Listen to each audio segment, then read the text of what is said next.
VFM දන්න දෙන්නෙක් සුබෝදෑසනක් හැම දිනාටම මේ VFM දන්න දෙන්නෙක් වැඩසටහන තුලින් අද අපිට මේ අවස්ථාවට සහභාගී වෙන්න කියලා ආරාධනා කරා.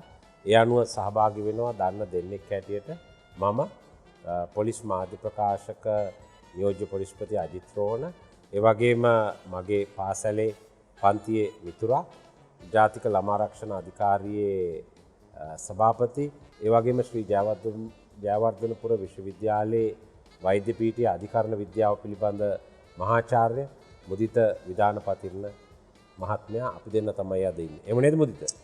ඔව් රෝහණ, මම හිතනවා අපි තාමත්ම සතුටුයි අද මට තාම හැමදාමත් අපි හම්බ වෙනවා. ඊටත් වඩා සතුටුයි අපි දෙන්න කියන මේ ප්‍රෝග්‍රෑම් එකේ අද අපි දෙන්නට හම්බ වීමට ලැබීම පිළිබඳව. මට මතක් වෙනවා අපේ පාසල් කාලේ, ඒ කාලේ අපි දෙන්න එකම පන්තියේ. නමුත් මට හිතුණා අපි ආනන්දේ එකට හිටපු කාලයට ඔබට ගිහිල්ලා කොහොමද ඔයාගේ පාසල් මේ කුඩා කාලය ගැන අපිට පොඩ්ඩක් කිව්වොත්. ඔව්, ඇත්තටම මේ මුදිත ඉතින් මුදිත නම් දකුණු පළාතේ බෙලියත්තේ ප්‍රදේශීය ඉපදිච්ච කෙනෙක් මට මතකයි. ඉතින් ඒ වගේම මේ මම ඉපදුනේ කොස්ගම කොළඹ දිස්ත්‍රික්කයේ කොස්ගම කණම්පැල්ල කියන ගමේ. මම මුලින්ම ගමේ ඉස්කෝලේට ගිහිල්ලා තමයි උසස් අධ්‍යාපනය සඳහා ආනන්දයට ආවේ. ඒතර මුදිතයි මායි අපි ප්‍රථම වතාවට හම්බුනේ අපේ A level ක්ලාස් එකේදී බයෝ සයන්ස් කරනකොට. මගෙත් අදහස තිබුණේ මුදිත වගේම වෛද්‍යවරයෙක් වෙන්න තමයි. ඒ වුණාට දෛවයේ විසින් ඒක වෙනස් කරලා මාව පොලිස් නිලධාරියෙක් සහ නීතිඥයෙක් බවට පත් කරා. මුදිතව අධිකරණ වෛද්‍ය විද්‍යාව පිළිබඳ මහාචාර්යවරයෙක් බවට පත් කළා. හැබැයි ඉතින් මුදිතයි මායි අතර අපේ පන්ති හිටපු ගොඩක් යාළුවෝ අද වෛද්‍යවරු. එහෙම නේද? හැබැයි ඒ වුණාට අපි දෙන්න අතර තියෙන ලොකු සබඳතාවයක් තියෙනවා. හේතුව මුදිත අධිකරණ වෛද්‍ය විශේෂඥයෙක් වුණත් මම පොලිස් නිලධාරියෙක් වුණාට අපි දෙන්න ඉන්නේ එකම ක්ෂේත්‍රයක. ඒ ක්ෂේත්‍රය තමයි අපරාධ යුක්ති ක්‍රමය කියන ක්ෂේත්‍රය තුල තමයි අපි කටයුතු කරන්නේ. ඒ එකම විශේෂයෙන්ම මේ දිනවල මුදිත ජාතික ළමා ආරක්ෂණ අධිකාරියේ සභාපතිවරයා හැටියට කටයුතු කරන හින්දා මමත් මුදිත මේ තත්ත්වයට පත්වෙන් උනාට පස්සේ වැඩිපුර මේ ක්ෂේත්‍රයට ඔබත් එක්ක සම්බන්ධ වෙලා කටයුතු කරන හින්දා මම හිතන්නේ අපිට මේ වෙනකොට හැකියාවක් ලැබිලා තියෙනවා ගොඩක් කටයුතු කරන්න, විශේෂයෙන්ම මේ රටේ ළමා අපරාධ, ළමා අපචාර, ළමයින් මුහුණ දෙන අභියෝග, ඒ වගේම ළමා අපරාධ විමර්ශනය කරන පොලිසිය හැටියට ගත යුතු ක්‍රියාමාර්ග මේවා ගොඩක් සම්බන්ධයි. දැන් මම මේ මුදිතගෙන් පොඩ්ඩක් අහන්න කැමති. දැන් මම නම් ඉතින් බයෝ කරා, ඒ වුණාට මට වෛද්‍යවරයෙක් වෙන්න බැරි වුණා. මුදිත වෛද්‍යවරයෙක් වුණා. කොහොමද ආනන්දෙන් ගිහිල්ලා වෛද්‍ය විද්‍යාලයට ඇතුළත් වෙලා මහාචාර්යවරයෙක් හැටියට ආපු ගමන ගැන පොඩ්ඩක්.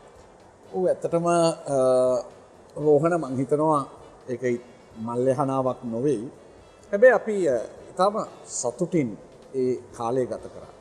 වෛද්‍ය පීඨයට ගියාම අපි අධ්‍යාපනය පමණක් නෙවෙයි, අපි උසස් පෙළ කරන කාලේ ඔබටත් මතකයි අපි දෙදෙනාම බාහිර ක්‍රියාකාරකම් ගොඩක යෙදුණා. ඒ වගේ වෛද්‍ය පීඨයේදීත් මම ක්‍රිකට් ක්‍රීඩා කරා. ඊට අමතරව රගර් කණ්ඩායමේ හිටියා. අපි විවාද කණ්ඩායමේ සමාජිකයෙක් වෙලා හිටියා. මට කියන්න ඕනේ විශේෂයෙන්ම මුදිත කියන්නේ ආනන්ද විද්‍යාලීය විවාද කණ්ඩායමේ හිටපු දක්ෂතම කතිකයින්ගෙන් එක්කෙනෙක්. ඒ කාලේ මුදිත කතා කරනකොට බොහොම ප්‍රසන්නයි, ඒ වගේම බොහොම වාග්මාලාව හරිම තියුණුයි. දැන් මේ වගේ නෙමෙයි, මීට වඩා ගොඩක් තියුණුයි. දැන් ටිකක් මැචුව වෙනකොට ටිකක් අඩුවෙන් මුදිත කතා කරන්නේ. හැබැයි ඒ කාලේ මගේ වාග්මාලාව ටිකක් අඩුයි. ඒ වුණාට දැන් මම ටිකක් වැඩියෙන් කතා කරනවා, මොකද පොලිස් මාධ්‍ය ප්‍රකාශකයෙක් ඉඳලා. මං හිතනවා ඇත්තටම පොලිසිය කියලා කියන්නේ මිනිසුන් අතර, මහජනතාව අතර ඊතරම් හොඳ සතුටුදායක මුහුණුවරක් නොවෙයි පොලිසිය පිළිබඳව තිබුණේ.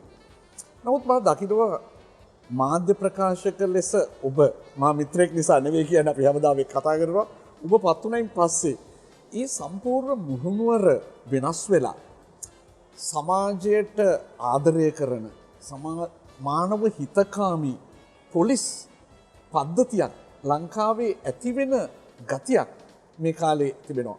මට අපිට පොඩ්ඩක් පැහැදිලි කරන්න පුළුවන්ද මොකක්ද මේකේ ඇත්ත වශයෙන්ම ඔබගේ රහස? නෑ ඇත්තටම මුදිත එකක් තමයි අපි ඇත්තටම අපි සඳහන් කරන්න ඕනේ මම කිව්වා වගේ මම ඉස්සෙල්ලා ගිය ගමේ ඉස්කෝලේ වගේම ඔබටත් මටත් මේ පාර කියලා දුන්න ඔබට මට විතරක් නෙමෙයි මේ රටේ බොහෝ දෙනෙකුට රටට ආදරය කරන්න කියලා දුන්න ශ්‍රීමත් ඕල්කට් තුමන් මේ රටට දායාද කරපු අපේ ආනන්ද විදුහල් මාතාව.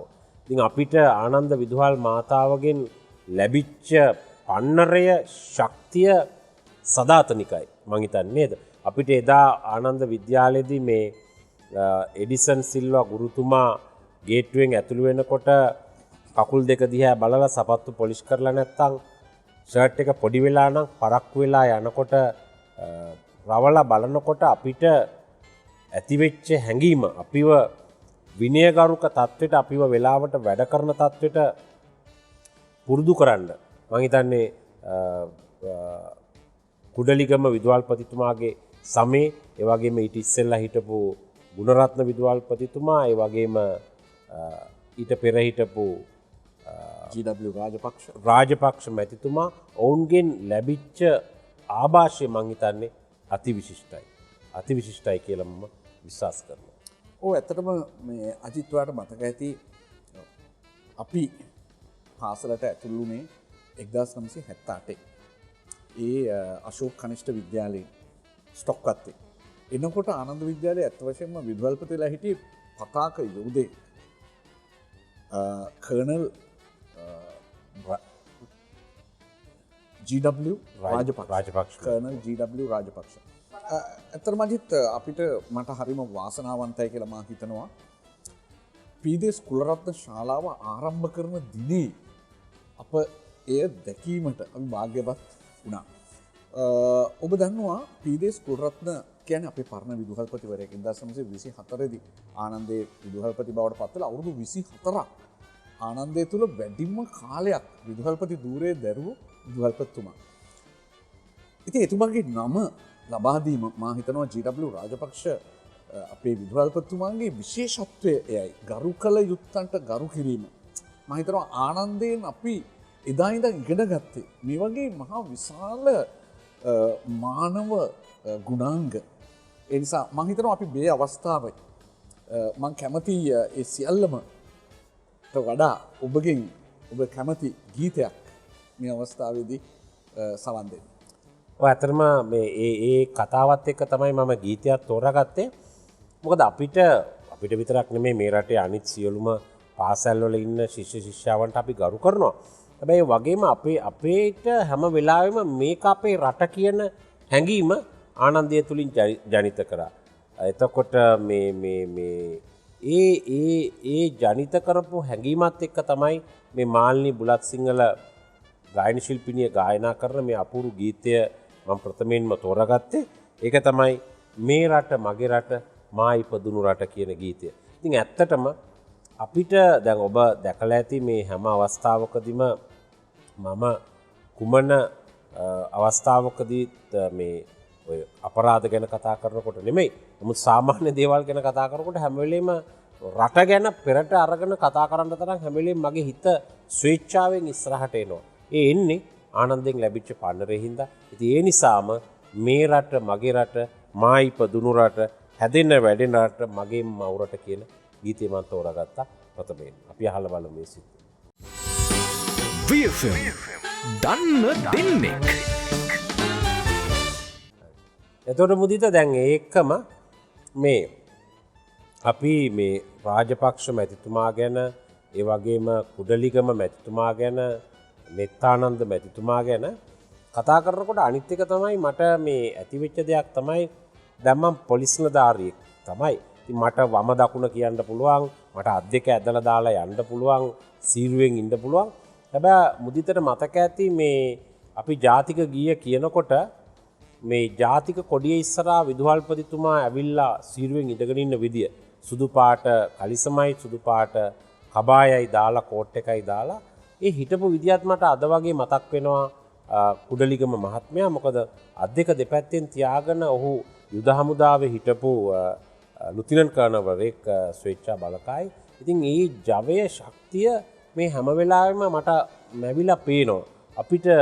අපිට වෙලාවට වැඩ කරන්න ඒ වගේම අපිට මේ අභියෝග ජය ගන්න ආනන්දෙන් ලැබිච්ච ශක්තිය අතිමහත්. ඒ එක්කම මං හිතන්නේ මුදිතට මතක ඇති අපේ පන්තියේ හිටපු ගුරුවරු අපි ඒ ගැනත් මේ වෙලාවේ සඳහන් කරන්න ඕනේ. අපිට කවුද කෙමිස්ට්‍රි ඉගැන්වුවේ? සුසිලා සමරවීර මැතිනිය. ඒ වගේම අපිට බයෝ කරපු ඉවෝන් විජේසිංහ ගුරුතුමිය. ඒ වගේම අපිට ෆිසික්ස් එහෙම නැත්නම් භෞතික විද්‍යාව උගන්වපු ජයසිරි ප්‍රනාන්දු මහත්මයා. ඒ වගේම අපිට සූලොජි එහෙම නැත්නම් ජීව විද්‍යාව උගන්වපු විජේරත්න සේනානි විජේරත්න ගුරුතුමිය. අපි මේ අය හැමෝම සිහිපත් කරන්න ඕනේ. මොකද අපි මේ තනතුරු වල අද වැජබෙලා මේ රටට මොනවා හරි සේවයක් කරනවා නම් ඒ සේවය කරන්නේ ඒ අය අපිට ලබා දීපු දැනුමේ ප්‍රතිඵලයක් හැටියට. ඉතින් මම හිතන්නේ මුදිතට පුළුවන් ඇති මේ මතකයන් ආවර්ජනය කරන්න. ඔව් ඇත්තට මජිත් අපිට මතකයි ඊටම අපිට පුදුම ආදරයක් දක්වපු ගුරුවරු. මට මතකයි මම ඔබත් හිටියයි දිනේ 2014 වර්ෂයේ අධිකරණ වෛද්‍යවරුන්ගේ ජාතික සංගමේ සභාපති ධූරයට පත් වුණු දවසේ අපිට College of Forensic Pathologists of Sri Lanka. ඒකේ ඔබතුමා අපි සියලු දෙනාම හිටියා. අද අගමැතිතුමා ලෙස සිටින එදා ජනාධිපතිතුමා තමයි ප්‍රධාන අමුත්තා විදිහට සහභාගී වුණේ. ඒ වගේම අපේ ගුරුවරු සියලුම දෙනා එදා පැමිණ සිටියා සහ අපි ඔවුන්ට අපගේ ගෞරවය ප්‍රණාමය එදා සිහිවටන පිළිගන්වලා අපි පෙන්වා සිටියා. ඉතින් මේ සම්බන්ධතාවයේ අදත් අපේ ගුරුවරුන් සමග තිබෙනවා. ඊටත් වඩා මට ඉතාමත්ම කනගාටුයි ප්‍රකාශ කරන්නට ඉවෝන් විජේසිංහ ටීචර් ඇත්තටම අපාතරින් වෙන්නුණා. දැන් කීප මාස කිහිපයකට පෙර. ඉතින් මම හිතනවා මම අවසන් අවස්ථාවට ඔබත් මාත් දෙදෙනාම සහභාගී වුණා. ඉතින් ඊටත් අමතරව මට හරිම ලස්සන කතාවක් තිබෙනවා. මට මතකයි එක්තරා උත්සවයකදී අපගේ මට වැඩිය ජූනියර් VOG කෙනෙක් මම එයාව හඳුනලා දුන්නා. මෙන්න මෙයා තමයි මේ අපිට වැඩි ජූනියර් කියලා නම කියන්න උනේ නෑ. නමුත් අජිත් මට පුදුමයි සේනානි විජේරත්න ටීචර් ඒ කාන්තාරෝග විශේෂඥ වෛද්‍යවරයාගේ නම සම්පූර්ණ නම කිව්වා. මං ඉවල ඇහුවා සේනානි ටීචර්ගෙන් ටීචර් කොහොමද මේ සම්පූර්ණ නම කිව්වේ අවුරුදු 20කට පමණ පස්සේ පාසලෙන් ඉවත් වෙලා. කිව්වා මුදිත මට මේ පන්තියේ හිටපු සියලුම දෙනාගේ නම් සම්පූර්ණ නම අද වෙනකන් මතකයි කියලා. මට එතකොට මං හිතුණා මේ අපි ගුරුවරුන් කියන්නේ ඇත්තටම ගුරු දෙමව්පියන් කියලා අපි හඳුන්වන්නේ. අපට කොච්චර ආදරේද ඒ රැකවරණය ඒ උණුසුම මම හිතනවා අදත් අපිට දැනෙනවා. ඒ වගේ මුදිත මට මතකයි එක සිද්ධියක්. විශේෂයෙන්ම මේක මට මතක විදිහට 1983 අවුරුද්දේ අගභාගයේ තමයි වුණේ. එතකොට ආනන්ද විද්‍යාලීය ආදිශිෂ්‍ය සංගමේ සභාපති හැටියට හිටියේ ලේක් හවුස් ආයතනයේ සභාපති හැටියට හිටපු රණපාල බෝධිනාගොඩ මැතිතුමා. ඒ වගේම එතකොට අපේ ක්‍රිකට් කණ්ඩායමට ටෙස්ට් ක්‍රිකට් තත්ත්වය අරගෙන පළවෙනි තරගය එංගලන්තේ ලෝඩ්ස් පිටියේ ගැහැව්වා. මේ එංගලන්තේ ලෝඩ්ස් පිටියේ ගහපු ක්‍රිකට් තරගයට ටෙස්ට් ක්‍රිකට් තත්ත්වය හම්බෙලා ගහපු තරගයට ආනන්ද විද්‍යාලයෙන් ක්‍රිකට් ක්‍රීඩකයෝ 3 දෙනෙක්ම සහභාගී වුණා. එක්කෙනෙක් තමයි සිදත් වෙත්තමෝනි, අනිත් එක්කෙනා අර්ජුන රණතුංග, අනිත් එක්කෙනා බ්‍රෙන්ඩන් කුරුප්පු. එතකොට ඔබට මතක ඇති කුලරත්න ශාලාවේ උත්සවයක් තිබුණා. මේ උත්සවයේ බැනර් එක ගහලා තිබුණේ සිදත් අර්ජුන බ්‍රෙන්ඩන් අනද පුතුනට ආනන්දේ උපහාරය කියලා. මතකද? මේ 1983 නැත්නම් 84 වර්ෂයේ සිද්ධියක් මම මේ කියන්නේ. එතකොට මේ වෙලාවේදී ඔකට සහභාගී වුණා ආනන්දියෙක් නොවන පුද්ගලයෙක් ප්‍රධාන අමුත්ත හැටියට. කවුද සහභාගී වුණේ? අපේ දිවංගත අමාත්‍ය ක්‍රිකට් පාලක මණ්ඩලයේ සභාපති ගාමිණී දිසානායක මැතිතුමා. මුදිර මතකද මේ තිබිච්ච දවසේද ඒ පිළිගැනීම. ඒ අවස්ථාවේදී ගාමිණී දිසානායක මැතිතුමා හරි ලස්සන කතාවක් කිව්වා මේ ක්‍රිකට් ක්‍රීඩකයෝ තුන්දෙනා ගැන. ඔහු මං හිතන්නේ ත්‍රිත්ව විද්‍යාලයේ ආදිශිෂ්‍යෙක්. ඒ වුණාට ඔහු කිව්වා මේ පුංචි රටේ පුංචි සිදත්ට, පුංචි රටේ අර්ජුනට, බ්‍රෙන්ඩන්ට මේ තැනට ගිහිල්ලා එංගලන්තේ ලෝඩ්ස් පිටියේ. එතකොට අපි මේ ක්‍රිකට් තරඟෙ දිනුවේ නැහැ. ජය පරාජයෙන් තොරව නිම වුණා මේ ක්‍රිකට් තරඟය, ටෙස්ට් තරඟය ජය පරාජයෙන් තොරව නිම කරා. මම හිතන්නේ වැඩිපුර ක්‍රීඩා කළේ මේ ආනන්ද ක්‍රීඩකයෝ තුන්දෙනා. කිව්වා ඒ ශක්තිය පන්නරය ලැබුණේ මේ අපි මේකට කියන්නේ පරණවාඩිය කියලානේ නේද? පරණවාඩියේ වටපිටාව තුලින් කියලා මට අද වගේ මතකයි. මොකද ඒ තුල හැම වෙලාවෙම මන් දන්නේ නැහැ මේ ඕල්කට් තුමා මේ භූමිය කොහොම තෝරාගත්තද කියලා. මේ භූමියේ මේ රට ජාතිය ගැන හැම කෙනෙකුගේම ආදරයක් තියෙනවා. දැන් මේක ඇතුලේ මේ ඉගෙනගත්ත සිංහල බෞද්ධය විතරක් නෙමෙයි. මේක ඉගෙන ගත්තා විවිධ ඔබට මතකයි අපේ පන්තියේ හිටියා එක ද්‍රවිඩ ජාතික අපේ සහෝදරයෙක් කොහොද විශේෂඥ වෛද්‍යවරයෙක්. එතකොට මුස්ලිම් අය හිටියා. මේ හැමෝම වුණත් එළියට එනකොට පන්නරය හැම වෙලේම මේගොල්ලන්ගේ හදවතේ තිබුණා. ඉතින් ඒක නිසා මේ අපි අනිකුත් ලංකාවේ විද්‍යාල වලින් බිහි වෙච්ච හැමෝටමත් ඒ ගෞරවය දෙනවා. නමුත් අපිටත් ලොකු අභිමානයක් තියෙනවා ආනන්දීයන් හැටියට අපගේ උදාර මාතෘභූමිය රැකගන්න මේ තැන් වලට ඇවිල්ලා අද අපි මේ ටයි දාගෙන කෝට් දාගෙන යුනිෆෝම් එකකට කතා කරන්න අපිට ඒ ශක්තිය ලැබිච්ච ආනන්ද විදුහල් මාතාව ගැන බොහොම ආඩම්බරෙන් කතා කරනවා. එහෙනම් මම කැමතියි මුදිතගෙන් දැනගන්න දැන් අපි දිගටම කතා කරනවට වඩා මොකද්ද මුදිත කැමති සින්දුව කියලා? ඔව් ඇත්තටම අජිත් ඔබ දන්නවා මගේ අද මං කරන වෘත්තිය ජාතික ළමාරක්ෂක අධිකාරිය. ඉතින් ඒ හා සම්බන්ධ ගීතයක් තෝරාගන්න ඕන කියලා මං කල්පනා කරා. ඒ නිසා ඔබ දන්නවා අද අපට තිබෙන විශාල වගකීමක් තමයි මේ ළමයින් හිංසනයෙන් ආරක්ෂා කර ගැනීම. ඒතර 2021 ජනවාරි 4 වෙනිදා අපි සැමරුවා හිංසනයට එරෙහි ජාතික දිනය. එය 13 වන වතාවට ශ්‍රී ලංකාවේ සැමරුවේ. 1989 ළමා අයිතිවාසිකම් පිළිබඳ ප්‍රඥප්තිය ඇවිල්ලා ඊට පස්සේ 1998 ළමා හිමිකම් ප්‍රඥප්තියේ අඩිපාරේ යමින් අංක 50 දරන ජාතික ළමා ආරක්ෂක අධිකාරිය පනත නිර්මාණය වුණා. එය හරහා තමයි 1999 ජනවාරි 4 වෙනිදා ශ්‍රී ලංකාවට ළමා ආරක්ෂක අධිකාරිය ලැබුණේ. 2009 තමයි මේ ළමා හිංසනයට එරෙහි ජාතික දිනය ජාතික ළමා ආරක්ෂක අධිකාරිය විසින් මේ ලංකාවට දායාද කරේ. ඒතකොට අපිට හැමදාම ගැටලුවක් තිබුණා මේ ළමයින්ට පහර දෙනවා කායික, මානසික හා ලිංගිකව. ඉතින් මම ඉතාමත්ම සතුටුයි සහ ආඩම්බරයි කියන්න අජිත්. 2020 ඔබත් පැමිණියා ඒ දිනේ මේ සභාපතිත්වයට පත් වෙලා අපි වැඩ බාර ගන්න දවසේ ජනවාරි 1 වෙනිදා. එතන ඉඳන් පළවන මාස 3 සමාජ ජාලාවල මාධ්‍යවල හැම තැනම ගියේ ලංකාව ළමයින්ට සුදුසු ස්ථානයක් නොවේ. මේක ළමයින්ට දරුණු වදහිංසා කරන දූපතක්. නමුත් ඒකෙන් අපි ගලවගෙන 2019 වර්ෂයේ අපට පැමුණු පැමිණිලි සංඛ්‍යා 8558ක්. අද ඒක ගිය වර්ෂයේ 7862 දක්වා අඩු වුණා. ඊට අමතරව ක්‍රූරත්වය 28%ක් තිබුණ එක 27% දක්වා 2020 අඩු වුණා. ලිංගික අතවර 14% තිබුණ එක 13% දක්වා අඩු වුණා. ස්ත්‍රී දූෂණය 4% තිබුණ එක 3% දක්වා අඩු වුණා. මේ නිසා මා හිතනවා ජාතික ළමා ආරක්ෂක අධිකාරිය ශ්‍රී ලංකා පොලිසිය සමග එකට එකතු වෙලා ඔබගේ ආයතනය ඔබ හැම විටම අපි දෙන්න මේ පිළිබඳව සාකච්ඡා කරනවා දිනපතා අපි කොහොමද මේ සඳහා පියවර ගන්න කියලා. ඒ හරහා යමින් මං හිතනවා අපි යම් ප්‍රමාණයක් අජිත් අපි ළමයින්ගේ ආරක්ෂාව සහ අයිතිවාසිකම් අද වන විට සුරක්ෂිත කොට තිබෙනවා. ඒ ඔස්සේ යබෙන් මා කැමති තෝරාගන්නට ගහන්න එපා පොඩි දෝනිට බනින්න එපා.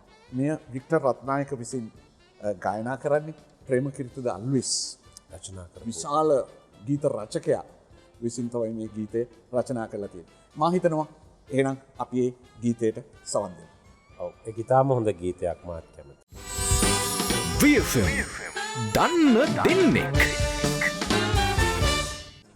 මුදිත දැන් එතකොට මම මේ පොඩ්ඩක් මේ ක්ෂේත්‍රයෙන් වෙනත් පැත්තකට ගිහිල්ලා මිනිස්සු නොදන්න කාරණා කීපයක් ගැන මතක් කරන්න කැමතියි.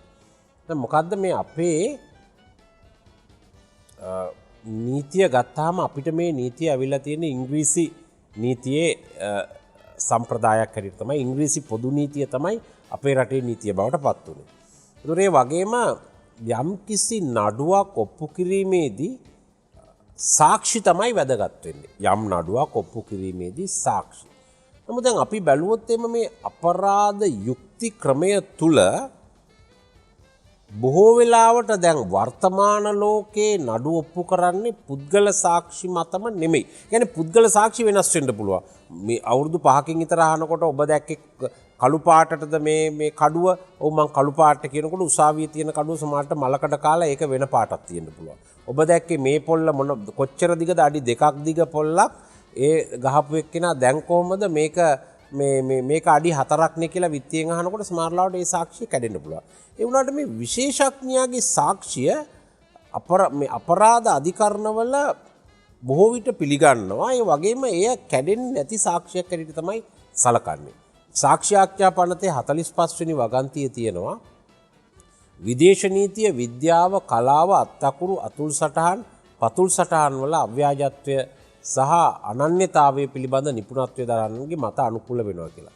ඒ වගේම විශේෂයෙන්ම පහර දීමක්, ස්ත්‍රී දූෂණයක්, මිනීමැරුමක් මේ වගේ ක්‍රියාවකදී මේ සමහර අය හිතන්නේ මේ අපරාධ යුක්ති ක්‍රමය තුල අධිකරණ වෛද්‍ය විශේෂඥයෙකුගේ කාර්යභාරය අතිමහත්.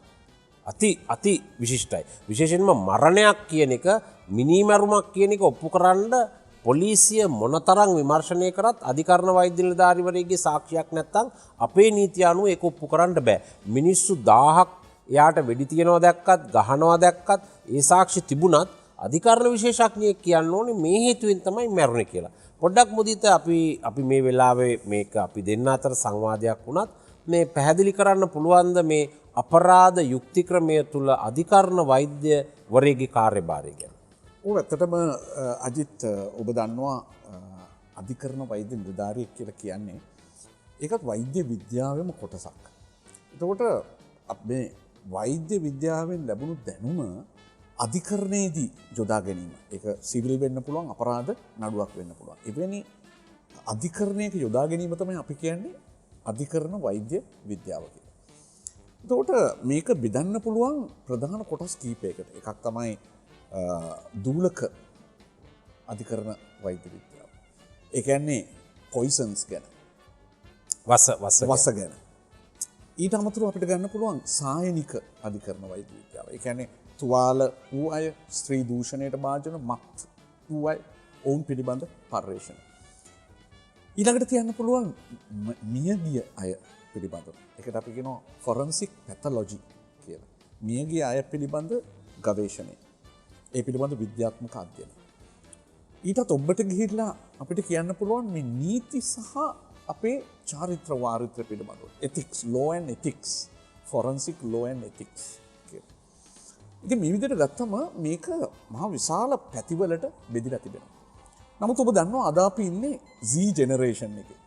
දැන් මම ගත්තොත් මම අධිකරණ වෛද්‍ය විද්‍යාව පිළිබඳ විශේෂඥයෙක් වුණාට, මහාචාර්යවරයෙක් වුණත් අපි ලොකු කොටසක විශේෂඥයෙක්. නමුත් එය මේ Z generation එකේ ඊතරම් වැලිව් එකක් නැහැ. හේතුව අද බලාපොරොත්තු වෙන්නේ ඊටම කෙටි පොඩි කෑල්ලක විශේෂඥ භාවය. ඒකට අපි කියනවා සබ් ස්පෙෂැලිටිස්. එහෙම නැත්නම් ස්පෙෂල් ඉන්ටරෙස්ට් කියලා. අපි ඇවිල්ලා සමහරලාවට jack of all trades but master of none. එතකොට නමුත් මේ මේ ජෙනරේෂන් එක අපින්නේ අපි පරණ 1960 ඉඳන් 80 X ජෙනරේෂන් එකේ කණ්ඩායම. ඒතර මිලේනියම් පහු කරලා Z ජෙනරේෂන් එකේ අය අපි දැන් නිර්මාණය කරලා තිබෙනවා සබ් ස්පෙෂැලිටිස් ගොඩක්.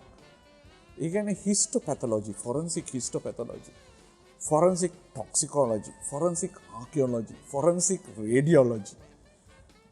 ඔබ කියන්නේ කුමන ඒරියා එකද? ඒ සියල්ලංගෙම අද වෙනකොට ශ්‍රී ලංකාව තුළ ස්පෙෂල් ඉන්ට්‍රෙස්ට් කුඩා කොටස් වල අධිකරණ වෛද්‍ය විද්‍යාව පිළිබඳ විශේෂඥයින් අද ඉන්නවා. ඒතර ඔබ කල්පනා කරොත් ආසියාතික රටවල් ටික ඒ රටවල් කොහෙවත් මේ තරම් ඉහළ මට්ටමට අධිකරණ වෛද්‍ය විද්‍යාව දියුණු වෙලා නැහැ.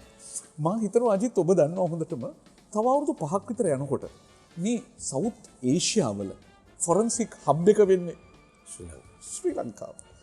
ඒ නිසා මම හිතනවා අපි ඔබ පොලිස් ආතික පොලිස් දෙපාර්තමේන්තුව අධිකරණ වෛද්‍ය සෞඛ්‍ය අමාත්‍යාංශයේ අධිකරණ වෛද්‍ය නිලධාරීනුත් මේ සියලු දෙනා එකට එකතු වෙලා මේ මරණ සහ සායනික අධිකරණ වෛද්‍ය විද්‍යාව ඉතාම ඉහළ මට්ටමට අද ගෙනල්ලා. දැන් එතකොට මේ මුදිත දැන් ඔබ ජයවර්ධනපුර විශ්වවිද්‍යාලයේ අධිකරණ වෛද්‍ය විද්‍යාව පිළිබඳ මහාචාර්යවරයා. ඒ වගේම ඔබ කොලෙජ් ඔෆ් ෆොරෙන්සික් පැතොලොජිස්ට් මේ අධිකරණ වෛද්‍ය විශේෂඥයින්ගේ සංගමයේ හිටපු සභාපතිවරයා. ඒ උත්සවයට මමත් ගියානේ ඔබ කිව්වා වගේ.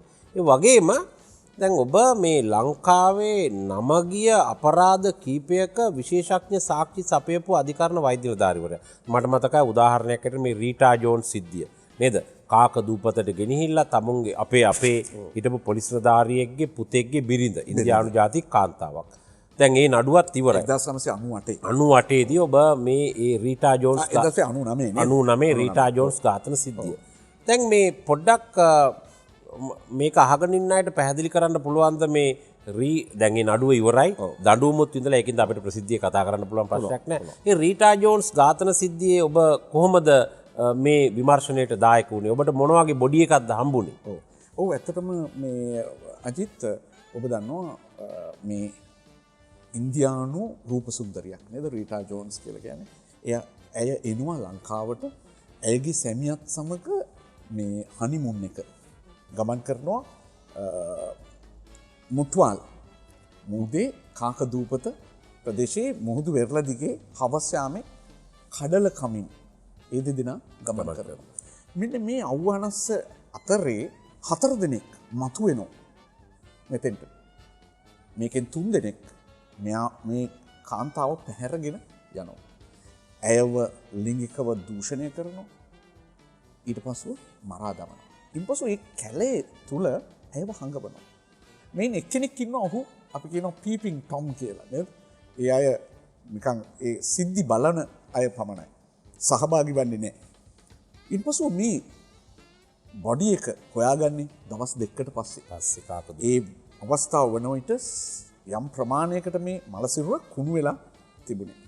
අපි ස්ථානයට යනවා. ගිහිල්ලා මලසිරුර ගොඩ අරගෙන ගෙනල්ලා අපි මොකද කරන්නේ? පර්යේෂණ පවත්වනවා. ඒ අනුව අපිට පැහැදිලි වෙනවා. ඇයව මේ දවස් 2කට පස්සේ සිදු කරපු මරණයෙන් පස්සේ ඇයව දූෂණය කරලා තිබෙන්නේ උඩුබැලි අතට සිටිද්දී. ඇගේ සීරිම් තුවාල තිබෙනවා මේ ප්‍රෙෂර් පොයින්ට්ස් වල පිටිපස්සේ. ඊට අමතරව ඇයව මරා දමා තිබෙන්නේ ගෙල සිර කරලා බව. ඊට අමතරව එයට සහභාගී වුණු 4 දෙනාම මට ඉදිරිපත් කරනවා ශ්‍රී ලංකා පොලිසිය විසින්. ඒ 4 දෙනාම බැලුවම ඔවුන්ගේ දක්නට ලැබෙනවා ඔබ කිව්වොත් පුදුම වේවි. සීරින් තුවාල කොහෙද තියෙන්නේ? පපුවේ නැහැ. කකුල් වල දනිස්වල සහ වැලමිටි පිටුපස්සේ මේ ස්ථානවල. ඊවයින්ස් අපට හැඟුණේ මේ කාන්තාව උඩුබෙලි අතට සිටිනා විට ඇය සමග සමූහ දූෂණයක් සිදු කළ බවට සාක්ෂි. මේක මහාධිකරණයේ ත්‍රිපුද්ගල ට්‍රයලඩ් බා එකක් විදියට විමර්ශනය කරා. ඊට අමතරව එහිදී වැරදිකරුවන් බවට පත් වුණා. එපිල් කෝට් එකට ගිහිල්ලා ශ්‍රේෂ්ඨාධිකරණයට ගිහිල්ලා ඒකෙනුත් වැරදිකරුවන් බවටලා අද ශ්‍රී ලංකාවේ 2, 3, 4 කියන එල්ලා මැරීමට නියමිතව සිටින්නේ මේ රීටා ජෝන්ස් කියන ඉන්දියානු රූපසුන්දරිය මරා දැමු ඒ තුන් දෙනා. අපි අර හතරවෙනිය කියලා කියපු කෙනා රජයේ සාක්ෂිකරුවෙක් බවට ඒක තමයි මම මේ සිද්ධිය ගැන මතක් කරේ මුදිත අපරාධ පරීක්ෂණ දෙපාර්තමේන්තුවත් ඔබත් මේ රටේ අපරාධ යුක්ති ක්‍රමයට කරපු සේවය අති විශිෂ්ටයි. ඒ රීටා ජෝන්ස් ඝාතන සිද්ධියෙන් පස්සේ මේ රටේ අපරාධකරුවන්ට පණිවිඩයක් ගියා. මේ ට්‍රයිලට් බා කියන සංකල්පය ආවේ මේ ඒකත් හෝකන්දර නඩුවත් එක්ක දෙක අතරතුර තමයි ආවේ. ඉතින් ඒක නිසා සුවිශේෂ කාර්යභාරයක් ඔබ එහි දිෂ්ට කරා. ඒකයි මම ඒ ගැන මතක් කළේ. අජිත් මම හිතනවා අපි ඔබ කැමති ගීතයකට සවන් දුන්නොත් මේ අවස්ථාවේ හොඳයි. ඔව් දැන් මේ අපි දෙන්න ඉතින් යාළුවනේ වගේම ඔබ ළමා ආරක්ෂණ අධිකාරියේ සභාපති එකක් ළමයි ගැනත් පොඩ්ඩක් කියවෙනවා අපේ ළමා කාලය ගැන. ඒ වගේම අපි දෙන්න පන්ති යාළුවෝ හින්දා මම මේ දෙවෙනියට තෝරාගත්ත ගීතය ධර්මප්‍රිය ජයසේකර කියන මහත්මයා රචනා කරපු ශාලිත අබේවික්‍රම ගායනා කරන සුළඟේ ලෙලෙනා මලසේ දඟපා අප පාසැල් ගිය කාලයේ කියන පාසැල් අතීතය ගැන කියන සින්දුව යාළුවෝ අද නැත වෙන අය එහි ඇත කාලය මැව් වෙනසක අරුමේ ලොකු පන්තියේ අය පොඩි පන්තියේ අය හැමදෙන එක එක පන්තියේ විලසේ අප පොත් තොලදුටු රජවරු සිටිවරු වෙන්නයි කවුරුත් සිත් මැව්වේ සුළඟේ සාමලා අමරලා පොත්වල තව ඇත එනේන අය හා යාළු වෙතේ අපේම පාසැල අපේම මවවිය එදවස් අපහට නැතාය. එනේ අපේ පාසැල් ජීවිතය ආයි අපිට කවදාවත් වෙන්නේ නැහැ. හැබැයි ඉතින් ඒ වුණාට අපි මවපු සමහර සිහින රජවරු සිටිවරු වෙන්න අපිට බැරි වුණාට මේ රට වෙනුවෙන් සේවය කරන්න අපි මවපු සිහින අපිට සැබෑ වෙලා තියෙනවා. ඉතින් ඒ ගැන අපිට පොඩි අභිමානයක් තියෙනවා. ඒ ගැන කියන්න තමයි මම මේ ගීතය තෝරගත්තේ වශයෙන්.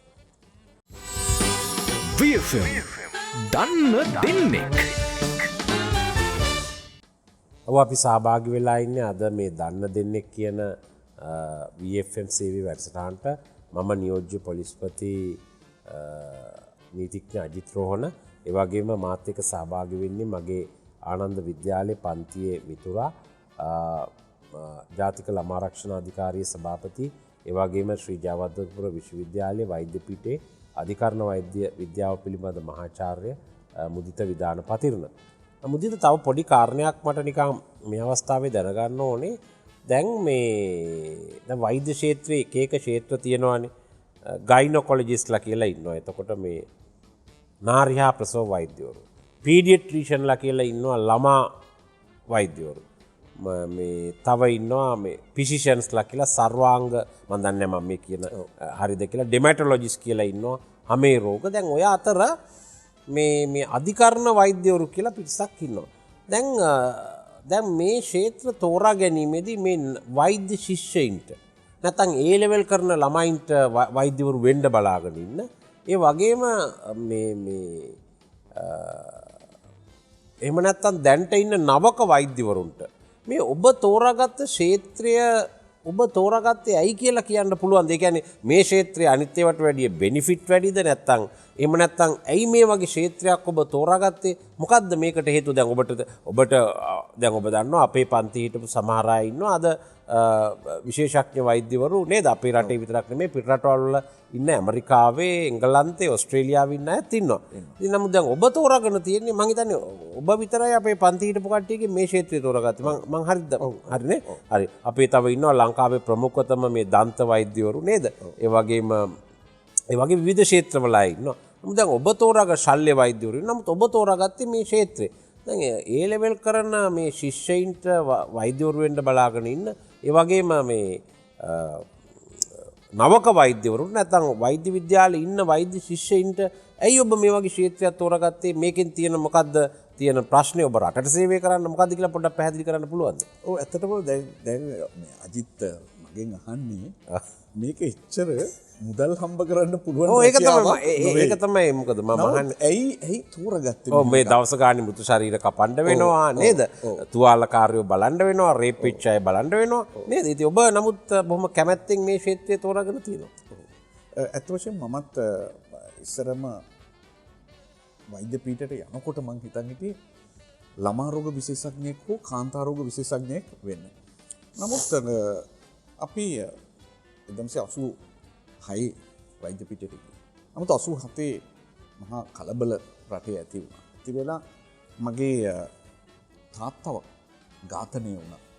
ඉතාම කනගාටුදායක සිද්ධියක් ඇත්තටම සිද්ධියක්. ඔබගේ පියා මේ ඒ යම් කිසි ඒ කාලෙ තිබිච්ච වාතාවරණය වුණු ඔබගේ තාත්තා ඝාතනය කළා. ඝාතනය වුණා. බෙලියත්තේදී. ඔව්.